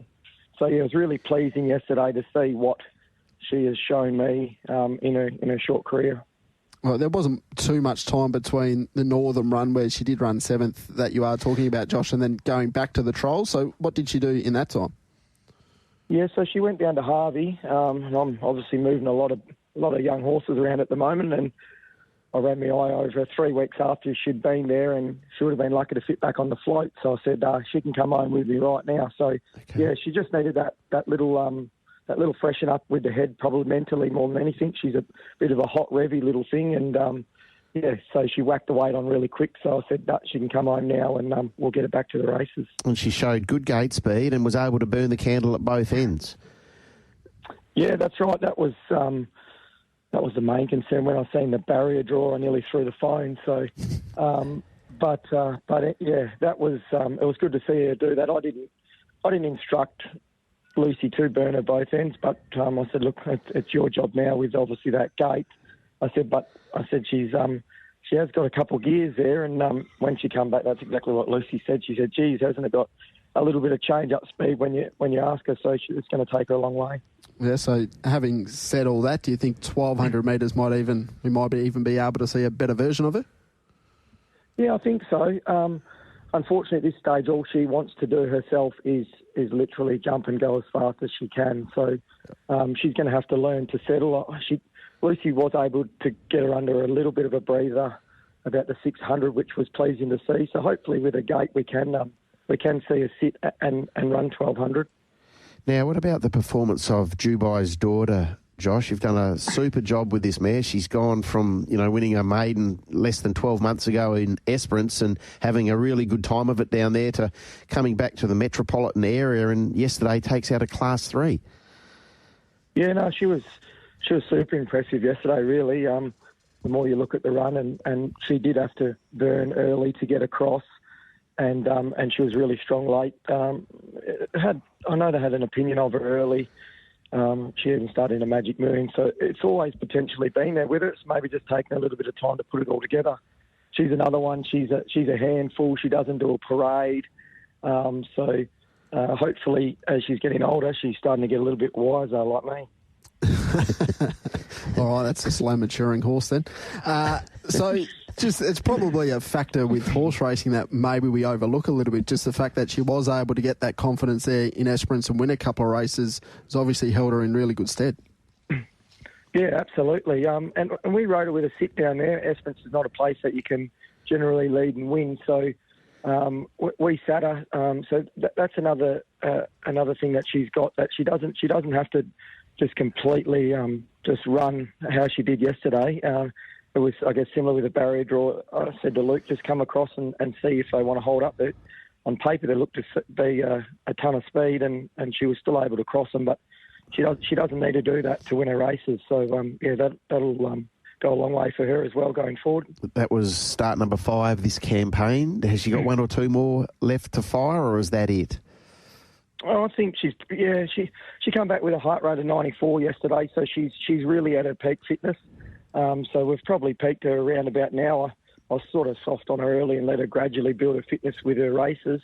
So I can't see why there's not one or two more in her before we put her out. How's the move to Perth been? Enjoying it? Too many late nights with early mornings. That's what happens. So too many distractions. I said, I'm a country kid. I said, it's go for a lunch here, which ends up a long lunch, or a dinner. So we're getting into a routine now, which is good and exciting with these. We've got a lot of 2-year-olds, so we're looking forward to getting them through and getting some to the trials shortly, and then we'll hopefully get some of them to the races. Is it a setup here in WA for a young trainer like yourself, Josh, that it's never going to be easy, but as easy as possible to make the move into training by yourself here in the city? Oh, look, to be honest, TC, with these workers' comp and stuff, it's not something that I'm inspiring to say, let's go get 50 and 60 horses in work with what's going on with them, to be honest. I know that's a bit of a knock back at the industry in WA, but I mean, it doesn't give you that incentive to have a massive amount of numbers of horses because of that reason. So they really do need to rectify that, and if they don't, I'm one that I'll be doing a lot. I'll be that dozen horses in work, and that's about it. So something needs to be done, hopefully sooner rather than later. How many horses do you have on your books, Josh? We've got about 40 on the books. I think there's 14 or 15 2-year-olds, and like I say, we're staying around that 12 mark in at Ascot at once. Yep. And they're coming and going. So yeah. All right. Well done on yesterday. Hopefully that success there at Ascot continues over the next couple of months. Thanks for your time, and we'll chat shortly. No worries. Thanks, boys. There's Josh Brown after training at double there at Ascot yesterday. Of course, Argyle Star goes to the Apprentices Cup. Hopefully backs up there on Saturday. Yeah. Final fields for Saturday about 10:30. Yes, that's right. They are. So he's having a really good run of it, isn't he, Josh? Doing an excellent job. And as he said, speaking to a few jockeys, there's a fair few babies on the books there at Josh. He referenced that as well. So looking forward to seeing the next crop of Josh Brown runners coming through.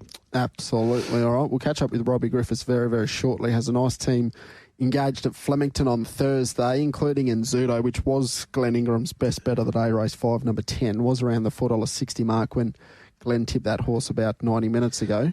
Also nominated for the Gold Rush on the Railway Stakes in Zudo, so we'll ask about that horse, Ray Magniero, in the Winterbottom Stakes. And the last time Robbie was on this station, indicating that Ray Magniero is a very good chance to come west over our carnival, but it's already been a nice week at Flemington for Robbie with Legacy Bound and a horse you identified, I think, after that win in Adelaide, might have been on debut or his second start very early in his career anyway, that he was a horse to follow. Yeah, I had a little bit each way on him on Saturday, Legacy Bound. I think he's a horse with a lot of potential, and it was good to see him get a Group 1 placing.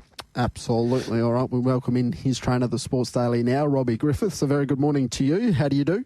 Yeah, I'm really well, thanks, gents. I'm surprised how much you paid on Saturday to place. Yeah, he was good, Rob. You must be really, really happy with how he acquitted himself in a field with some pretty high-priced and, high-spruiked colts and fillies, it must be said as well.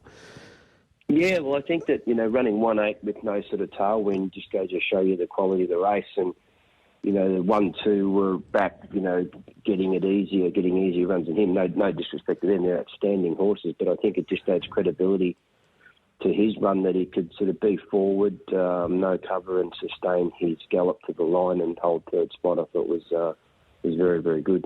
Is he in the paddock now?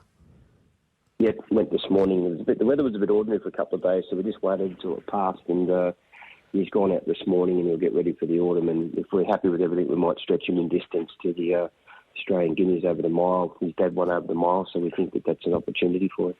All right. How about tomorrow at Flemington? You've got 4 going to the races. We might start with Ray Magniero because we have a little bit of vested interest as to how this horse is going. How's he come through that first up effort? Really well. It was a pretty solid run, so we thought we'd give him a little bit extra time and, scrap any plans from Derby Day and stick to the 1,000-metre dash tomorrow where he doesn't have to be trained up as hard, and the set weight penalty really suits him. So he's come for the run super. Barrier's probably a little negative because, with a bit of wear and tear, they'll probably be racing the centre to wider lanes come the last race tomorrow. But he's really well, and can't be happy with him. Okay, so what do you want to see from him tomorrow in order for him to be on that Plain West? No, I think he's got to sort of win or look the winner at some stage, and and try to hold his form like he did first up to warrant taking on a weight for age Group 1. So as long as it looks good to the eye, looks like a good run, win, lose or draw, that way we can be comfortable jumping on the plane and heading your direction. Are you thinking he's going to be the only one on the plane at this stage? No, we might be a little bit ambitious with a horse called Enzudo, who's just needs an exorcism at the moment. He just had no luck at all in all 3 runs. You might see gear change Rabbit's foot first time or something like that. The poor fellow, his run was outstanding on Saturday, and he can run a mile. And I don't know, we might be ambitious and whack him in the railway and just see what happens. But he's a horse on the up, so we don't normally back him up that close. We backed him up once 7 days apart, and he was very good. He was really good, winning in the lower level race, of course. But so the 5-day backup is a question. But he is quite well since Saturday. How long did it take you to commit to running him tomorrow off the back of what he did behind Warney on Saturday just gone, Rob? Oh, we sort of discussed on Saturday, providing he pulled up all right, mainly because sometimes you back him up a bit because. Out of frustration, which is probably not always the right reasons, but I think we need to probably up the rating points a bit to get into the railway, so I think it's sort of important that he can do that, so his rating hasn't changed with his good runs of 92.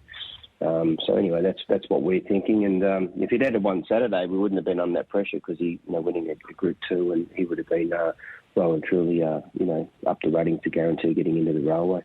Yeah, so does the race on tomorrow set up well for him? Are you pretty confident he can win? He's drawn beautifully. He always draws horrible barriers. He's drawn beautifully all 3 runs, and he hasn't got a crack at him. He hasn't got daylight. So he's drawn 3 tomorrow, but you would think, much like Roman Era, they're going to use a lot of the track in the concluding stages, so that normally allows a little bit of fresh air to open up at some point. Albeit he might be on the bit of inferior lane at first, but that's all he's really needed. So I'm hoping with the minimum weight and a good draw that he'll finally get his opportunity in the straight. What about I Only Wish earlier in the day? Yeah, I think that ability-wise, third up, 1700, big track. She gets an opportunity, with rating 67 in the 70 rated to carry, 58.5 and be competitive. Her first up run was very good. It was an okay run last start, but I'm a little bit confident that big track Flemington against her own gender, I think she can give it a good run at odds. Race number 4, Liberami goes around. You haven't had as much luck with the drawn. I think it'll work out to be the widest gate. Third up to the 1800 metres. Can you make a case? Yeah, Ken, absolutely. I was disappointed when I seen the barrier because he's a better horse with a bit of cover, so he might effectively have to be ridden further back than we would like. That happened at Seymour too. We drew poorly there and we had to get back too far. But he was really, really good in the Seymour Cup. So I'd like to think that extra 200 metres at a track he's won at, he's well and truly in the mix. I think he's easy in the betting because the speed back probably is negative that he'll have to go back a bit too far. But if there's any pressure up front and they get a little fatigued, he's going to be pretty strong at the end. Will Verdad resume on the weekend? Hope so. He hates it wet, and they forecast a lot of rain on Saturday. As soon as he's in, there's rain forecast. So he's been very unlucky. I think that's what it means in Spanish or something. He's unlucky, but he is going really well. 1200's never been his cup of tea. But normally you need a pretty strong horse to run down the straight. Not that he's ever been there too. So there's a few negatives, but I think if we don't run him, he just won't get his chance. He's after being scratched yesterday. So Anyway, we'll think about that Saturday morning. But there's a few negatives there, but the positive is he's going really well. All right, of those 4 you take to Flemington tomorrow, who can you tip the listeners into strongest? I think I think you can follow the stable comfortably, that they're all going to be in the mix. I mean, Ray McEvoy has to be the strongest of the quartet because he's got the form on the board. But Nzuto's knocking on the door. Liberty will run strong, and I only wish there's a chance in a deep race. So I think if you stick with us, each way, or place multis and things like that, with Ray McEvoy being your strongest winning chance, I think everyone's pretty safe. Did you enjoy sitting back and watching the Melbourne Cup yesterday? Oh, it was fantastic. Yeah, I loved it, and probably a little bit biased because I got the Quinella at good odds, and and I had a place, but I thought Joseph's mare had been working so well, So but it was an exciting race as it is each year, and it's certainly a race that stops the nation. And the broadcast at home was fantastic from Channel 9, and to see Jamie Mellon win and create history, I think there were so many pluses to it. I think the club would be happy, and it was certainly, from a spectator's point of view, fantastic to view. Seems to be a very good vibe around Melbourne racing at the moment, Robbie. There is. It just, like Derby Day, it was just pumping, and the weather was perfect, and there's so many younger people there too, following the tradition of the black and white, and it was really good. It was really good, and then Cup Day was, a bit, considering the weather and everything, I thought it was really good. So if the next 2 days is like that, I think VRC will be very happy. Go well tomorrow, Rob, and hopefully we see you over here in the West later this month. Let's hope so. Thanks, guys. Thank you. There's trainer Robbie Griffith, so he takes I Only Wish, Liberami, Nzuto and Ray McEvoy to the races tomorrow at Flemington, giving them all a really good push, and all should be figuring in the finish. But black and white and major sporting events, they just go together, don't they? It's a good fit. Wowie. You disagree? Let's get some sponsors' messages. You won't have to worry about them in major sporting events in the AFL anytime soon anyway. All right, moving on. We'll get to these breaks and we'll head out to the news very shortly. Red Tab Radio, your station of choice. Each weekday morning from 5:30 with the Sports Daily.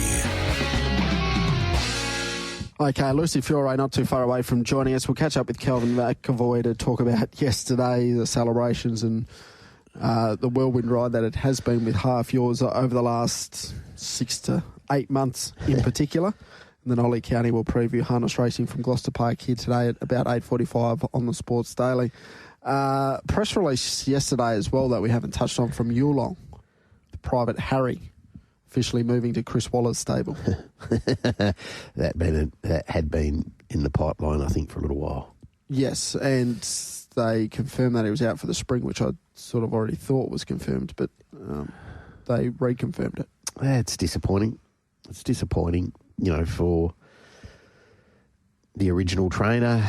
Not an operation the size of Chris's, but we know that Chris has had success for Yulong, clearly, that we know. So, and there'd been a fair bit of chatter about that for a little while now. So it's not the first high-priced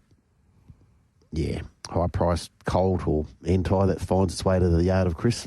No, they were able to find a little bit of an issue with Private Harry, nothing serious, but probably in a good way, because the fact that he wasn't able to race up to his best, the fact that there was something not quite right with him, you can take solace into the autumn that hopefully he can come back to his best. And he was certainly touted as one that might be able to jump up through the grades and carry the flag of Australian sprinting, where we probably, or now I'm not sure we need the flag bearer. We might have seen him on Saturday in the Coolmore.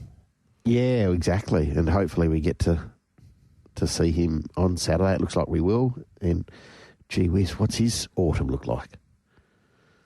Well, it might be the last time we see him. Yeah, well.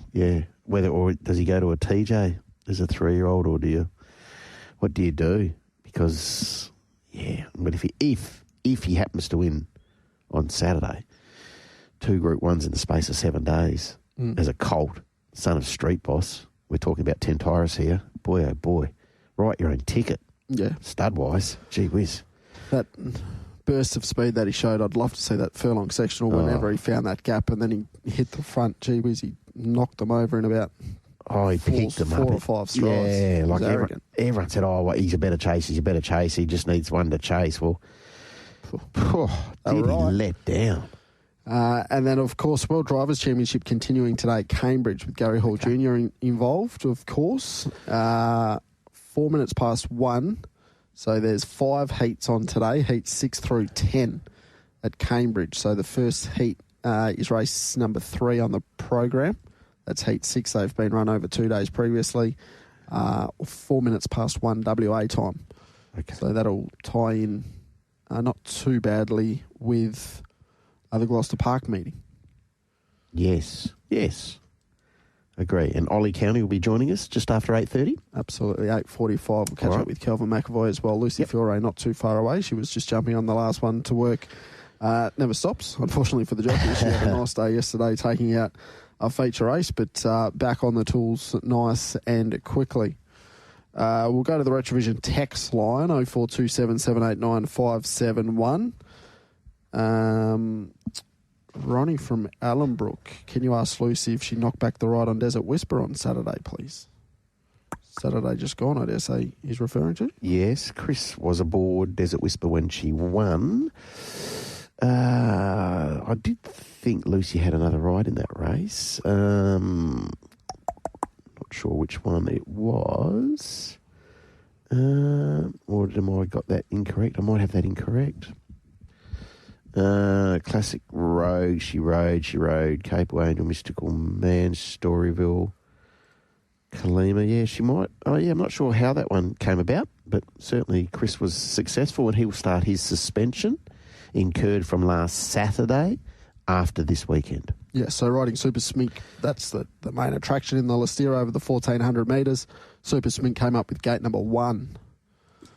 Spoke about her last time with an inability to probably use those beautiful gates, which cost her a couple of really big wins. Yeah. Last time she was in work here in WA. Now gate number 1 over the 1,400 metres at Ascot. Is that going to be absolutely perfect? Probably not, but no. The field in the Listera stacks up beautifully. Western Empire, Magnificent Andy, Comfort Me, Bustler, Let's Gallivant, we've spoken about. Yep. Hemlock Stone, Ginger Baker, Mojo Rhythm, in good order. Good to see him back. Super Smink, Admiration Express, again, comes up with a bit of a rough draw. Yeah. Yonga Lass, who was awesome in Kalgoorlie, and then Angel Undercover and Memory Parade. It's a good field, isn't it? Yeah, Wait for Age. Let's see a couple of those down at the bottom are trying to burn some points to possibly get into a railway, I dare say, but Wait for Age for those top 2, Western Empire, Magnificent Andy, and then Super Smink, you'd think would be the top 3 in the market there. Yeah, Magnificent Andy, Western Empire get the cross swords again. We know that they've had some really absorbing battles, haven't they, these two? But it'll be terrific to see Western Empire back at the races. Absolutely. Lucy Fiore now joins us on the Sports Daily. Lucy, congratulations on yesterday and a good morning. Thank you very much. Good morning to you both. Yeah, good morning, Luce. I echo TC's sentiments in regards to yesterday. Planet Sweet taking out the listed Burgess Queen. Were you comfortable in the run or not? Yes and no. I got a bit of cover for most of the back straight, but she was travelling quite fierce, which was it's just a bit unlike her. So I was just hoping that she was going to finish off, but obviously she's nice and fit and well into her prep and has a lot of ability. So, yes, she managed to get us across the line. Did you think she was always going to be that close to the speed, or is that just how she jumped? I definitely thought I would hopefully be 1-1. I was thinking when I was looking at the speed map that I didn't know who would be outside the leader. They didn't really look like anyone would be, but I was aware if I jumped too negative that I'd probably end up 3 back or 4 back. So it was just one of those things, and better to be forward and out of trouble than back. Exactly. As I found out. Yeah, exactly. Could you sense Talk and Co coming? Yeah, I could just late, but I was always pretty confident. I had a lot of horse underneath me. So that was, I think, start number 4. She continues to have a wonderful campaign. The mile or the 1,200, what's going to be her best option going forward, do you think, Luce? Obviously, it's not up to me. I'm not a trainer, but No. I think she will get a mile. I'll probably just have to jump a little bit more negative. Put my hands in her neck. Get a little bit of cover. How is she going through this campaign? Because I think we spoke to Adam maybe just after the win at Belmont, first up over the 1,000 metres, and he was pretty cognizant of the schedule that faces these fillies. Is she still bouncing out of her runs, and you can tell on race day that she's still going really, really well? Yeah, she just improves every time. I said to Adam, and the owners last time when she was in the 72 plus, I know she didn't win, but that was probably one of her best runs. It was a really tough race. There's a lot of good horses in it, and older as well. And I thought she actually hit the line really well. So, no, she keeps stepping up. That she does, and she's got an excellent racing profile as well, Luce. I know you said maybe if she does go to the mile, you be a little bit more neutral on her out of the gates, but she can hold a spot and race well and kick off that, that position that she holds in the front half of a field. Yeah, she's really user-friendly. She's, like I said before, she's got a lot of ability, and she kind of generally does whatever you ask. Yesterday, she was just taking control. Absolutely. What did you make of the other winner on the day, Walloona Lass? We did speak to Josh Brown a little bit earlier on in the program, and he was really pleased with the win. Do you share that happiness? Yeah, for sure. It was a nice little surprise. It was she really won it herself early. She just jumped so well and crossed the rest of the field from a wide alley. And credit to Josh, she was nice and fit and had a wicked turn of foot when she straightened up. What did you make of the performance of Ladies Pro? I know she went under at a short quote, Luce, but she found the line really impressively off that 1,000-metre debut run out to 14. Yeah, obviously it was a super run and error on my behalf. Obviously, if I'd maybe ridden it more like it was a $20 pop and you take the shortcuts, you get through and you don't get shunted wide, trying to take bad luck out of the equation, I probably just made it worse. So obviously an error on my behalf, but a very good run. Is she a good filly? Is she a filly with some upside, do you think? I would say so. She's stepped up to the occasion. That's 1,000 to 14 and she's just got a really good attitude. So she hopefully gets a better ride. She'll run a real good race wherever she goes. Well, it looks like the 1,600 metres, if she was to go that way, next start would be right up her alley as well. Yeah, definitely. Alaska Lot, it had been a while since we'd seen Alaska Lot at the races. There was a little bit of money, a little bit of support. He'd obviously been going well enough behind the scenes. Yeah, that's kind of how we expected him to go. It's been a really long time. He does get up over more ground. Was really happy with the run. Would have been a bit nicer if he'd got some cover and just switched off. He was a little bit fresh and keen, which we weren't quite expecting, but I think you'll see better of him throughout the prep. But happy to just get into the races. It's been a long process. All right, and we're just looking forward to Saturday, and there at Ascot in the Listeria. Unfortunately, Admiration Express has come up with a little bit of a lemon of a draw again over the 1,400 metres. How's she going this preparation? Yeah, the barrier's a real shame. She actually ran a really good race the other day. She's 3 deep, no cover, and wasn't beaten too far. She does obviously go better when she gets over a bit further, but I've been really happy with all her trials and especially her first up run. Staying with the fairer sex, how have you viewed Storyville this time in, Luce? That was another really good run. She didn't have much luck in running. Anytime I was trying to get a run, there was someone bumping into her or trying to take the same run, and she's like a big filly, big climbing action. I just never really got a chance to just let her balance up and work home. So she didn't really get to do much then. He's a Phoenix. Are you riding He's a Phoenix Saturday? Yes, definitely. How's it going? Would be disappointed if I wasn't. Yeah, exactly. Talk to the owner. How's he going? Yeah, his trial was good. I think I'm very excited for him to see what he's capable of. But no, I was very happy with him, and I think Mitch said his work has been good. So yeah, that's good. Do you think he's up to that level? Maybe. So you don't know till you're there. Yep. He obviously didn't beat too much last start, but he beat them really well. So we should only see how he progresses. Absolutely. And then also just one more before we let you go. Filthy Habits. How's he going in preparation for the Lucky Grey over the 1,800? Yeah, good. I'd say he'll maybe take a run or two. Every time he goes around, he runs a bottler, but this is new rating. He's up against a lot faster horses than he would ever race against early on. But he's honest, and friends should have him nice and fit, and we'll see how he goes. Again, congratulations on yesterday, Luce. Thanks so much for your time this morning. Yeah, thank you guys. Thanks for having me on. There's Lucy Fiore after the win of Plain at Sweet in the Burgess Queen on Tuesday there at Ascot. Yesterday, of course. What would you do with her? I think he'd go to the mile. 16, yep. Yeah. Especially now after what we've heard from Dan Pearce, that Talking might not be there. Yeah, it's a fair point. And what would you switch Schnitzer Latte back to the Placid Arc? Yeah, probably. Give you a couple of separate bullets to fire if you add them. Yeah, well, if you haven't gone up to the 1,400 metres there of a Burgess Queen, getting up to the champion fillies in 1,600, that's going to be a tough task. Yeah, you would think so, wouldn't you? So maybe Planet Sweet goes to the mile for the girls, and we get to see Schnitzer Latte in the Placid Arc Stakes. What's the market there in the Placid Arc Stakes, TC? Do you have that there for Tab Touch?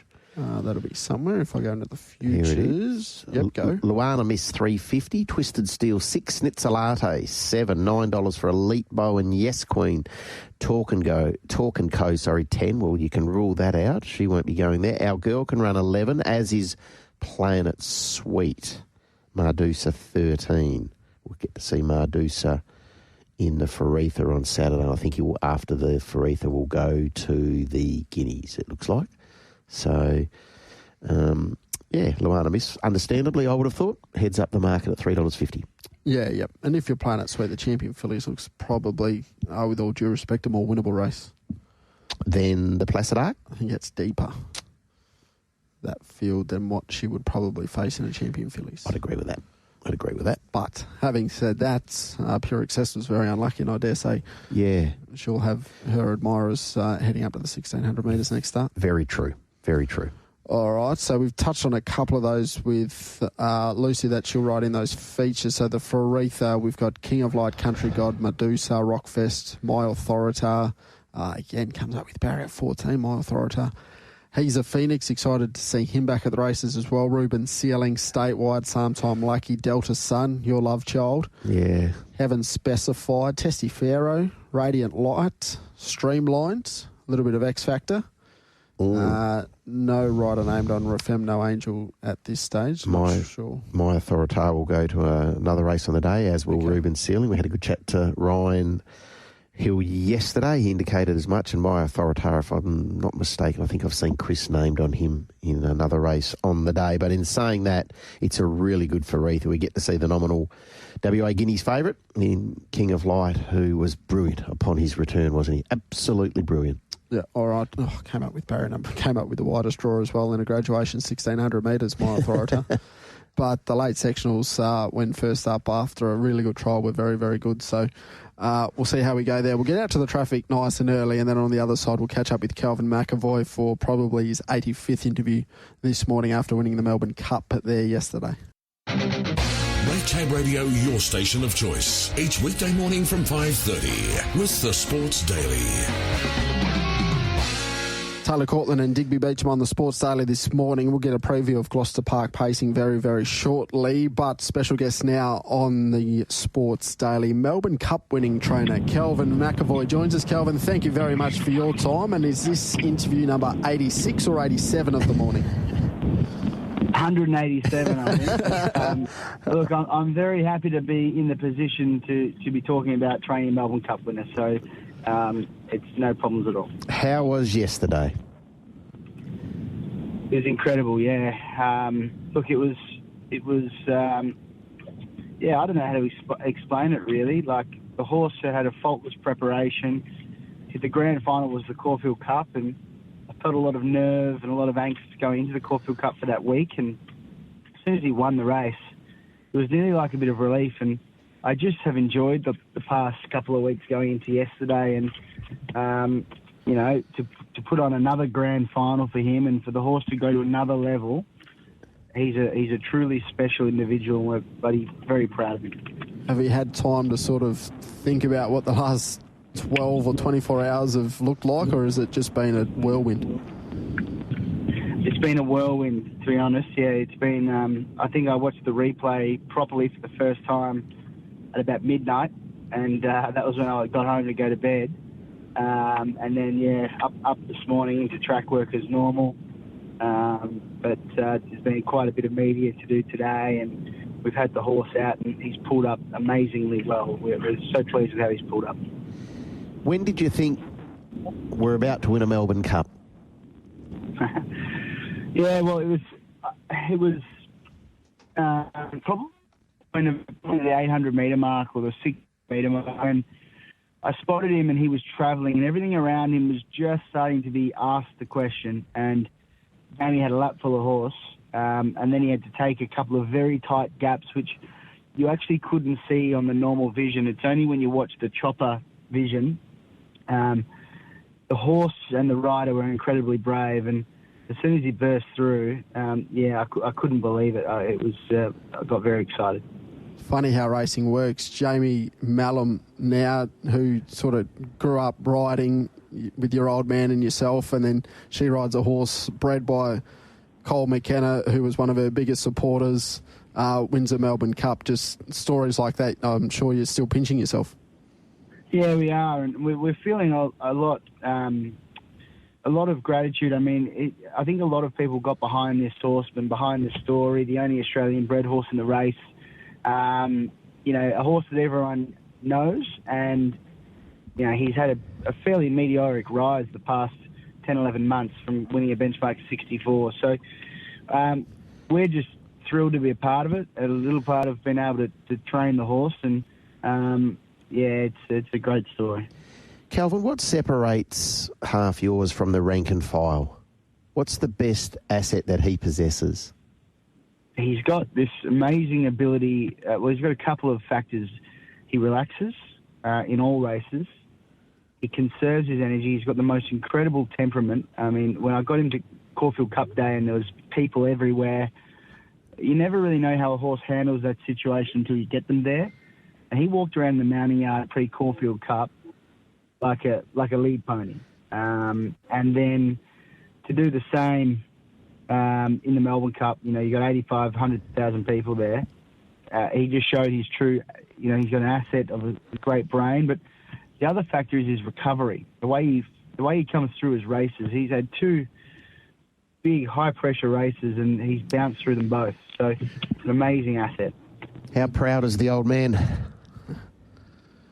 Yeah, he's proud as punch. Look, he can't believe it either. He's now won the Cox Plate, the Caulfield Cup and the Melbourne Cup, and I think it's sort of 20 years apart or 22 years apart. So it's a tough game, this. It's a really hard game to find a horse that can take you right to the top. And these are the top races. Like, these are the majors in our country. And he's feeling a lot of... he's pinching himself as well, and I'm proud to be doing it with him. How's the training partnership between you and Tony evolved, and then also your relationship as father and son? Yeah, well, when you're a horse trainer, it's all consuming, isn't it? So we're in business together, and we talk, all day, every day, normally about the horses. It's more so about that than father-son, but we've got a great working relationship, and I think for these partnerships to work, there needs to be a lot of give and take, and he's been amazing in the fact of letting me implement and change things, and sort of taking a little bit of a step back and watching it unfold, and I think that's why we're working so well together. We've now got Ballarat, where he is most of the time, and Flemington, where I am, so we're gelling well and bouncing off each other extremely well. So Half Yours now spells. What does the next 6 to 12 months look like for him? Yeah, he'll head to the paddock. He'll a well-deserved break. The horse has been up and going a very long time. And then we've just got to sit down with the owners and make a bit of a plan. He might have a fairly light autumn. We might even consider taking him back to Queensland for races like the Q22. And then programming. I'd love to be targeting him towards a Cox Plate. It's going to be run at Flemington next year, 2,000 metres. He showed in the Turnbull he's a weight-for-age horse, and I think if he was programmed to be sort of third or fourth up, still with a lot of sharpness in his legs at the 2,000 metres at Flem, I think it's certainly really within his grasp. That Queensland Carnival, and you mentioned obviously Half Yours was up there, and the last 3 Melbourne Cup winners have now raced in Queensland over the Winter Carnival. Is that a coincidence, or do you think that's really important? I think it's very important. I think it's, the proof is in the pudding, but they just come back down to Melbourne for the spring, and they're a month ahead of the other horses. Their coats, everything about them, they're just ahead, and that's from being up, getting the sun on their back. So if you've got the right horse that can handle the travel, it's certainly something we're going to continue doing. And yeah, I mean, Without a Fight did it, our horse did it. There's been a number of them. It's a proven formula. What's your next 24, 48, 72 hours look like, Calvin? Sleep. Going to go for lunch today. I'm going to enjoy that with the owners, and we can reflect on what an amazing horse that we have. And then we'll be back to work as normal in the morning, and we've got one runner tomorrow and jump outs, and the show goes on. Doesn't stop. Run on Saturday, and we won't really get too much of a chance to take the foot off the gas probably until Christmas. So we'll just be head down, bum up, trying to find the next one. Do you get married within the next month? Is that right? 25 days. 25 days. So, no, looking forward to that. That'll be fantastic. And, just going to be... November's going to be a pretty special month for me, I reckon. Yeah, absolutely. It started off brilliantly. So, well done, Calvin. Thank you so much for your time this morning. I know you've done a lot of media. You said as much. So, we do appreciate you giving us a little bit of it over here in Perth. You're very kind with it. Well done. Good on you. Thank you, guys. Ta. There's Calvin McEvoy, of course, co-trainer of Half Yours, winning the Melbourne Cup there yesterday. Not sure there would have been too many greater stories. I know there would have been stories, and we would have loved it, but better stories, I'm not too sure. Oh, it's a great story, isn't it? You know, the connection between Tony and Calvin and Jamie, and Jamie she was in an induced coma 2.5 years ago for a week after that fall. I think it was at Flemington, wasn't it? Yes. Yep. I think it was in a pretty big race. Yeah, it was. And, she was off the scene for 5 or 6 months. Severe concussion. You're in a coma for a week. Took a while to really get her form back as well. Yeah, exactly right. Once she started riding again. Yeah, and, there's... She even had a few knockers this spring before the Caulfield Cup. I think so, yeah. There'd been a few that thinking, well, how's she going? Is she riding as well? Is she still as appealing to owners and trainers as we've seen previously?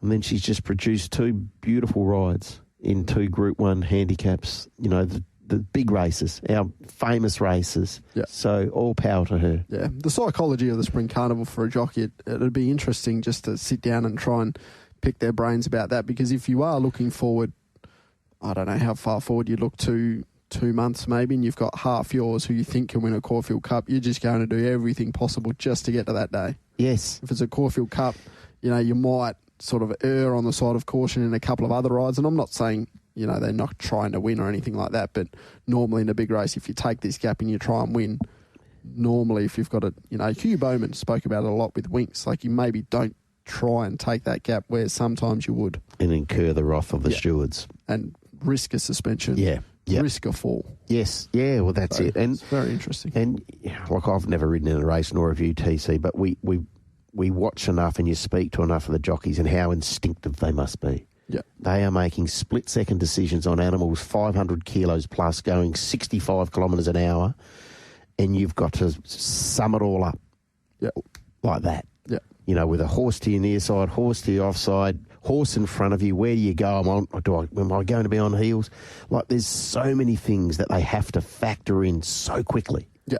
And sometimes the jockeys don't even get a say. Like, the horses are that good, they just take the gaps. They know what they're doing. And Jamie Mallam said as much in the post-race. She sort of didn't really even have to steer Half Yours. He just took the gaps himself. Yeah. It was a sign of a really, really good horse. Good horse. And you heard from Calvin there in terms of the horse's brain, his ability to recover from, assignments. And as you touched on, he's been up an eternity. He's been up an eternity, this horse, and travelled. Yep. Sydney, Queensland, back to Melbourne. They haven't missed him, and he's copped it and performed at his absolute optimum at his past 2 starts. It's interesting what Kelvin said there in terms of spelling. So maybe racing up there in Queensland, it's not necessarily the K's in the legs, but the time that you get to spend, maybe if you spend 3 or 4 weeks in a paddock up there with the beautiful weather, as opposed to Melbourne horses who are just in paddocks that would be soaked at times and it'd be wet and cold. Yeah. Well, it's like anything, isn't it? Where does everyone in WA go in the middle of winter? you head north, don't you? You get some sun on your back. So horses are like humans in that. They appreciate a bit of sun on the back and some good weather. And, it would be a shock, put it this way, it would be a shock if Half Yours doesn't spend some time in Queensland now, whether that's spelling or racing. Yep. But a Q22 it would be a perfect race for him. Yeah, yep. If you're a Queensland adjustment company, you'd just be advertising to Melbourne trainers now. Yeah. Send your horse up here for a couple of months in the winter. Yep. And we spoke about it last week, it's that one event you sit down and just yesterday you just get envious of people at the Melbourne Cup. I know the weather wasn't great, but gee whiz, you'd take that. Sit in the stands, watch Melbourne Cup Day, all the glitz and the glamour that happens before the race, the build-up. Yeah. Absolutely awesome. Massive tick to everyone involved over the carnival thus far. It's flying and hopefully continues tomorrow and then also on Saturday. We'll take a quick break. We'll come back on the other side with Ollie Cownie and his preview of Gloucester Park. Make Tab Radio your station of choice. Each weekday morning from 5:30 with the Sports Daily. This WA Harness Racing Preview is brought to you by Retrovision. TVs, computers, electrical appliances and homewares. Retrovision is your retailer of choice. Retrovision, 60 years strong in WA with 18 stores statewide. RAC members receive an additional 5% every day at Retrovision. Okay, good morning to you, Ollie. Morning, Taylor. Morning, Digby. How are you, Ollie? Yeah, I'm good, thanks. It's a really good weekend racing coming up. We've got the WA Derby on Friday, which should be a really competitive race. It looks an open field, so really looking forward to that. All right, the first of 7 here at headquarters is a 3-year-old maiden. It's the Barbagallo Italian Fireworks Night Pace over the 21:30 at 7 minutes after 11 o'clock. I've gone with one in this race that's a pretty big price at the moment, and that's Princess Aviator. This horse trialled up really nicely recently and in behind a horse that is going around in one of the better races later on, and that's Velocipede. So I think despite the outside draw, Princess Aviator is going to be quite hard to beat in this race. We'll need a little bit of tempo on, but I think there should be some. Three Flames has been racing well, should be able to get forward in this race, and from there we'll have options. Elvira Jane's another one that's been racing well, can probably do a little bit of work in her races, but if she found the front, she'd be incredibly hard to beat. And Bon Poppy took on a better race last start. Certainly going to find this a little bit easier. 8-3-7-6. That's in race number 1. Race number 2 on the program over the 21:30. Book into Beau Rivage for Fireworks Night Pace. Scratch number 6. The favourite at 275 with Tab Touch's Zalato. Yeah, it's an interesting race, this one. There's probably a few ways it could pan out, but I was keen to be with Beach Captain, who was terrific a couple of starts ago. He did all the work there on Friday night at Gloucester Park and was still battling away for a good third. I think a similar type of effort in this race would see him incredibly hard to beat if he was able to find the front. I don't think they would beat him, but he probably is left to do the work in this race. But I think he will be hard to beat. Zlato has to be respected, has been racing well, but it's a bit of a tricky draw out there. He'll be hoping Beach Captain doesn't get the front, and from there, then he could be hard to hold out late. Jillaby Jake could be an improver from a good draw. He's probably not a horse blessed with brilliant gate speed, but if he was able to hold up, I think he'd run a pretty good race out in front. And Chief Copy was a decent run there on the weekend, ran 5th. This is probably a similar type of race, and he should get a good run close enough to the speed, and from there can be an each-way hope. 5-7-1-4. How did you view race 3 over the 21:30 at 17 minutes after noon? This is a race, I think She's My Little Gem can go back-to-back. She was just a totally different horse there last start when able to find the front, and it looks another race where she might be able to work to the lead, and from there I think she can be really hard to beat again. The issue probably is Gears in a Whirl Early, who's a horse that has excellent gate speed. If that horse was able to zip across and Don't Go in the Water was able to find the front, then maybe that horse would become the one to beat. But I think whoever leads in this race is going to be hard to run down. Terrivian Pinky has had a few runs back from a spell and seems to be working into some better form, was a good third there last start. I think if the speed is on in this race, she's one that can be potentially running over the top. Galvin St. John, he probably isn't suited by this back row draw, but he's a horse with good change-up speed, and I think if the races run to suit, he's one that could be finishing it off late. So I'm keen to include him in exotics and things like that. 3, 6, 5, 11. All right, that's race number 3. Race number 4 this afternoon, 17:30 start time. Retrovision Golden Nugget this Friday. All starting at this stage. Kinsabi at $2.90, the favourite with Tab Touch. Yeah, certainly if you knew he was fit and ready to go in this race, he'd be a very short price favourite. But given he's first up for quite a while, he hasn't trialled, there's a few queries there. So I'm happy to have him on top, and if he is at his best, he'll certainly be very hard to beat. So one for those parade ring interviews. It's hard to really take the price given he is first up. I think Eleva Reactor could run a good race here, has the big barrier draw advantage, could get forward. If this horse is able to lead and get away with a few things out in front, certainly going to be hard to catch, I think. Snaky Bay could be the first one down to the pegs, and from there, I think can take a sit on Elva Reactor and potentially just suck along the pegs there and potentially get into the minor money somewhere. And I've included I Don't Want to Be a Pirate, who probably needs to improve his recent form, but going to get every chance here from that pegs draw. Just follow the pegs the whole way and hopefully get into the money somewhere. 12, 3, 2, 1. Okay, race 5, book into Steelo's Tonight Pace over the 21.30 at 127. Sees the 8, Frisky Sticks, the $2.75 favourite. Yeah, and he's one that I've included in at 4th, but he's certainly a difficult horse for punters to follow. He's gone around favourite a number of times and he's been beaten nearly every time. So tricky to follow. He went around a short price again last start and he was just okay. He's probably better for that run, and if he is, then he's going to be hard to beat. But I've gone with Velocipede, who is a horse that has very good gate speed. If he was able to zip across, find the front, I think he'd be really hard to run down at a race of this nature. He did things wrong a couple of starts ago, was sent back to the trials. He won that trial, and then last start, he had absolutely no luck. So I think potentially he can find the front and be pretty hard to run down, and he's a pretty good price at the moment. Beat the bank. He didn't have much luck on Friday night. He got shuffled a long way back, and he was making up good ground down the wide outside. And I think in this race, he looks fairly well suited. He draws a little bit wide, but I think he can probably get forward and find a prominent position and be pretty hard to beat from there. El Waddell has been racing in some better company and probably going to find this a little bit easier. He's got a couple of 8s next to his name, but I think he's racing slightly better than that. And as I mentioned, Frisky 6, hard to trust, but has plenty of ability. 3, 6, 5, 8. Race number 6 on the program. Book your Christmas party at Gloucester Park Pace, 21.30 the journey once again. No scratchings courtesy of Tab Touch at the moment. $2.90 the favourite is Push Button Rock. This was a race that I found quite difficult to sort out. I thought I put Malachi on top. Her last couple of runs, she's been well beaten, but probably had excuses there. Her few runs prior, she ran a few seconds, and they were good efforts. So I think if she was able to find the lead in a race like this, she'd be really hard to run down, but certainly a little bit of a query over that, given she is from a wide gate and there's plenty of gate speed underneath her. I think it's got to be one of the most luckless horses in WA. She just had no luck again there last yard and ran 5th, but it was a solid enough effort. And I think if the speed is on, I bet it's going to be really hard to hold out. She just can't catch a break at the moment.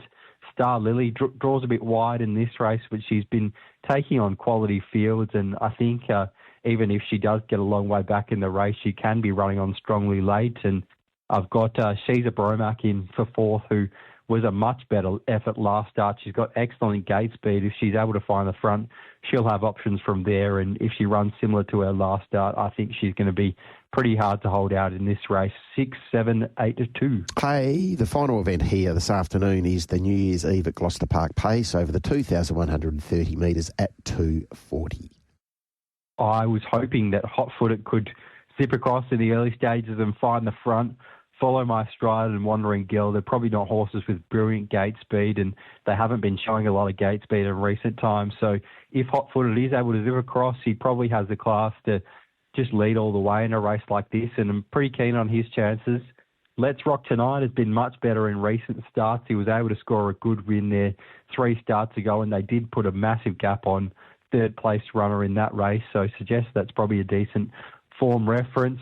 Follow My Stride. She'll get a good run on the pegs here. If she is following hot-footed, I think she'll get every chance into the run into the money somewhere. And she's been racing reasonably well recently. Her wins 3 starts ago was solid when running over the top late. And I've got Trip Bang Bang in there as well for fourth, who's been racing well. Was a little bit disappointing last start, but he did a lot of work in the early stages. So if he can bounce back, he's certainly one that could figure in the money somewhere. 3, 7, 1, 12. All right, who's the best, Ollie? The best is race 7, number 3, Hot Footed. Race 7, number 3, beautiful. All right, with Tab Touch, the market we are looking at now, $5 and $2. Enjoy the day. Thanks very much, guys.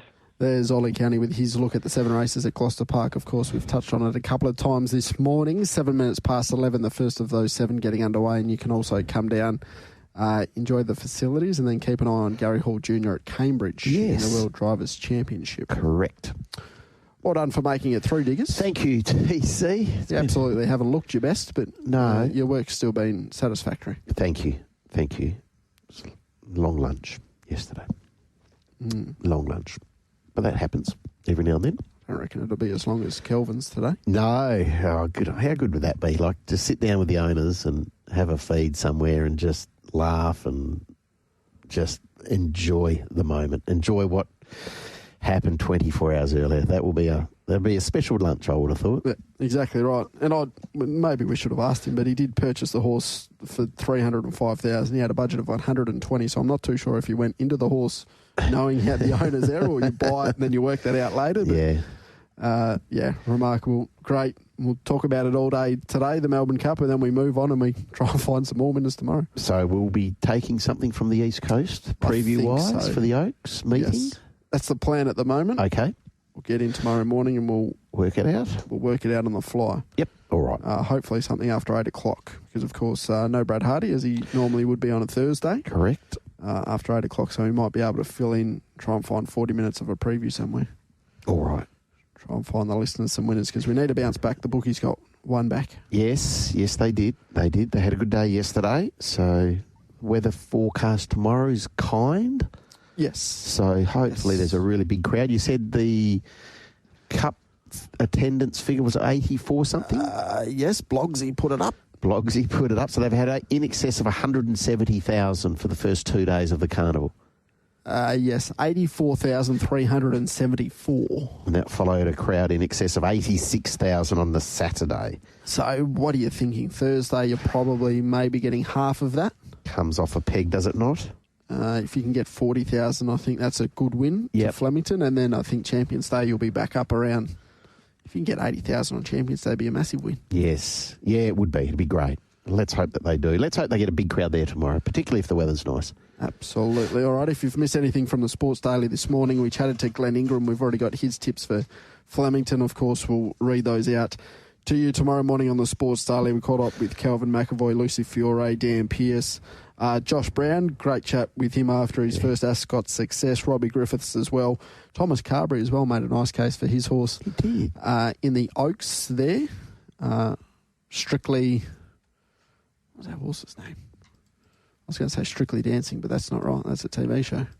Strictly Dancing.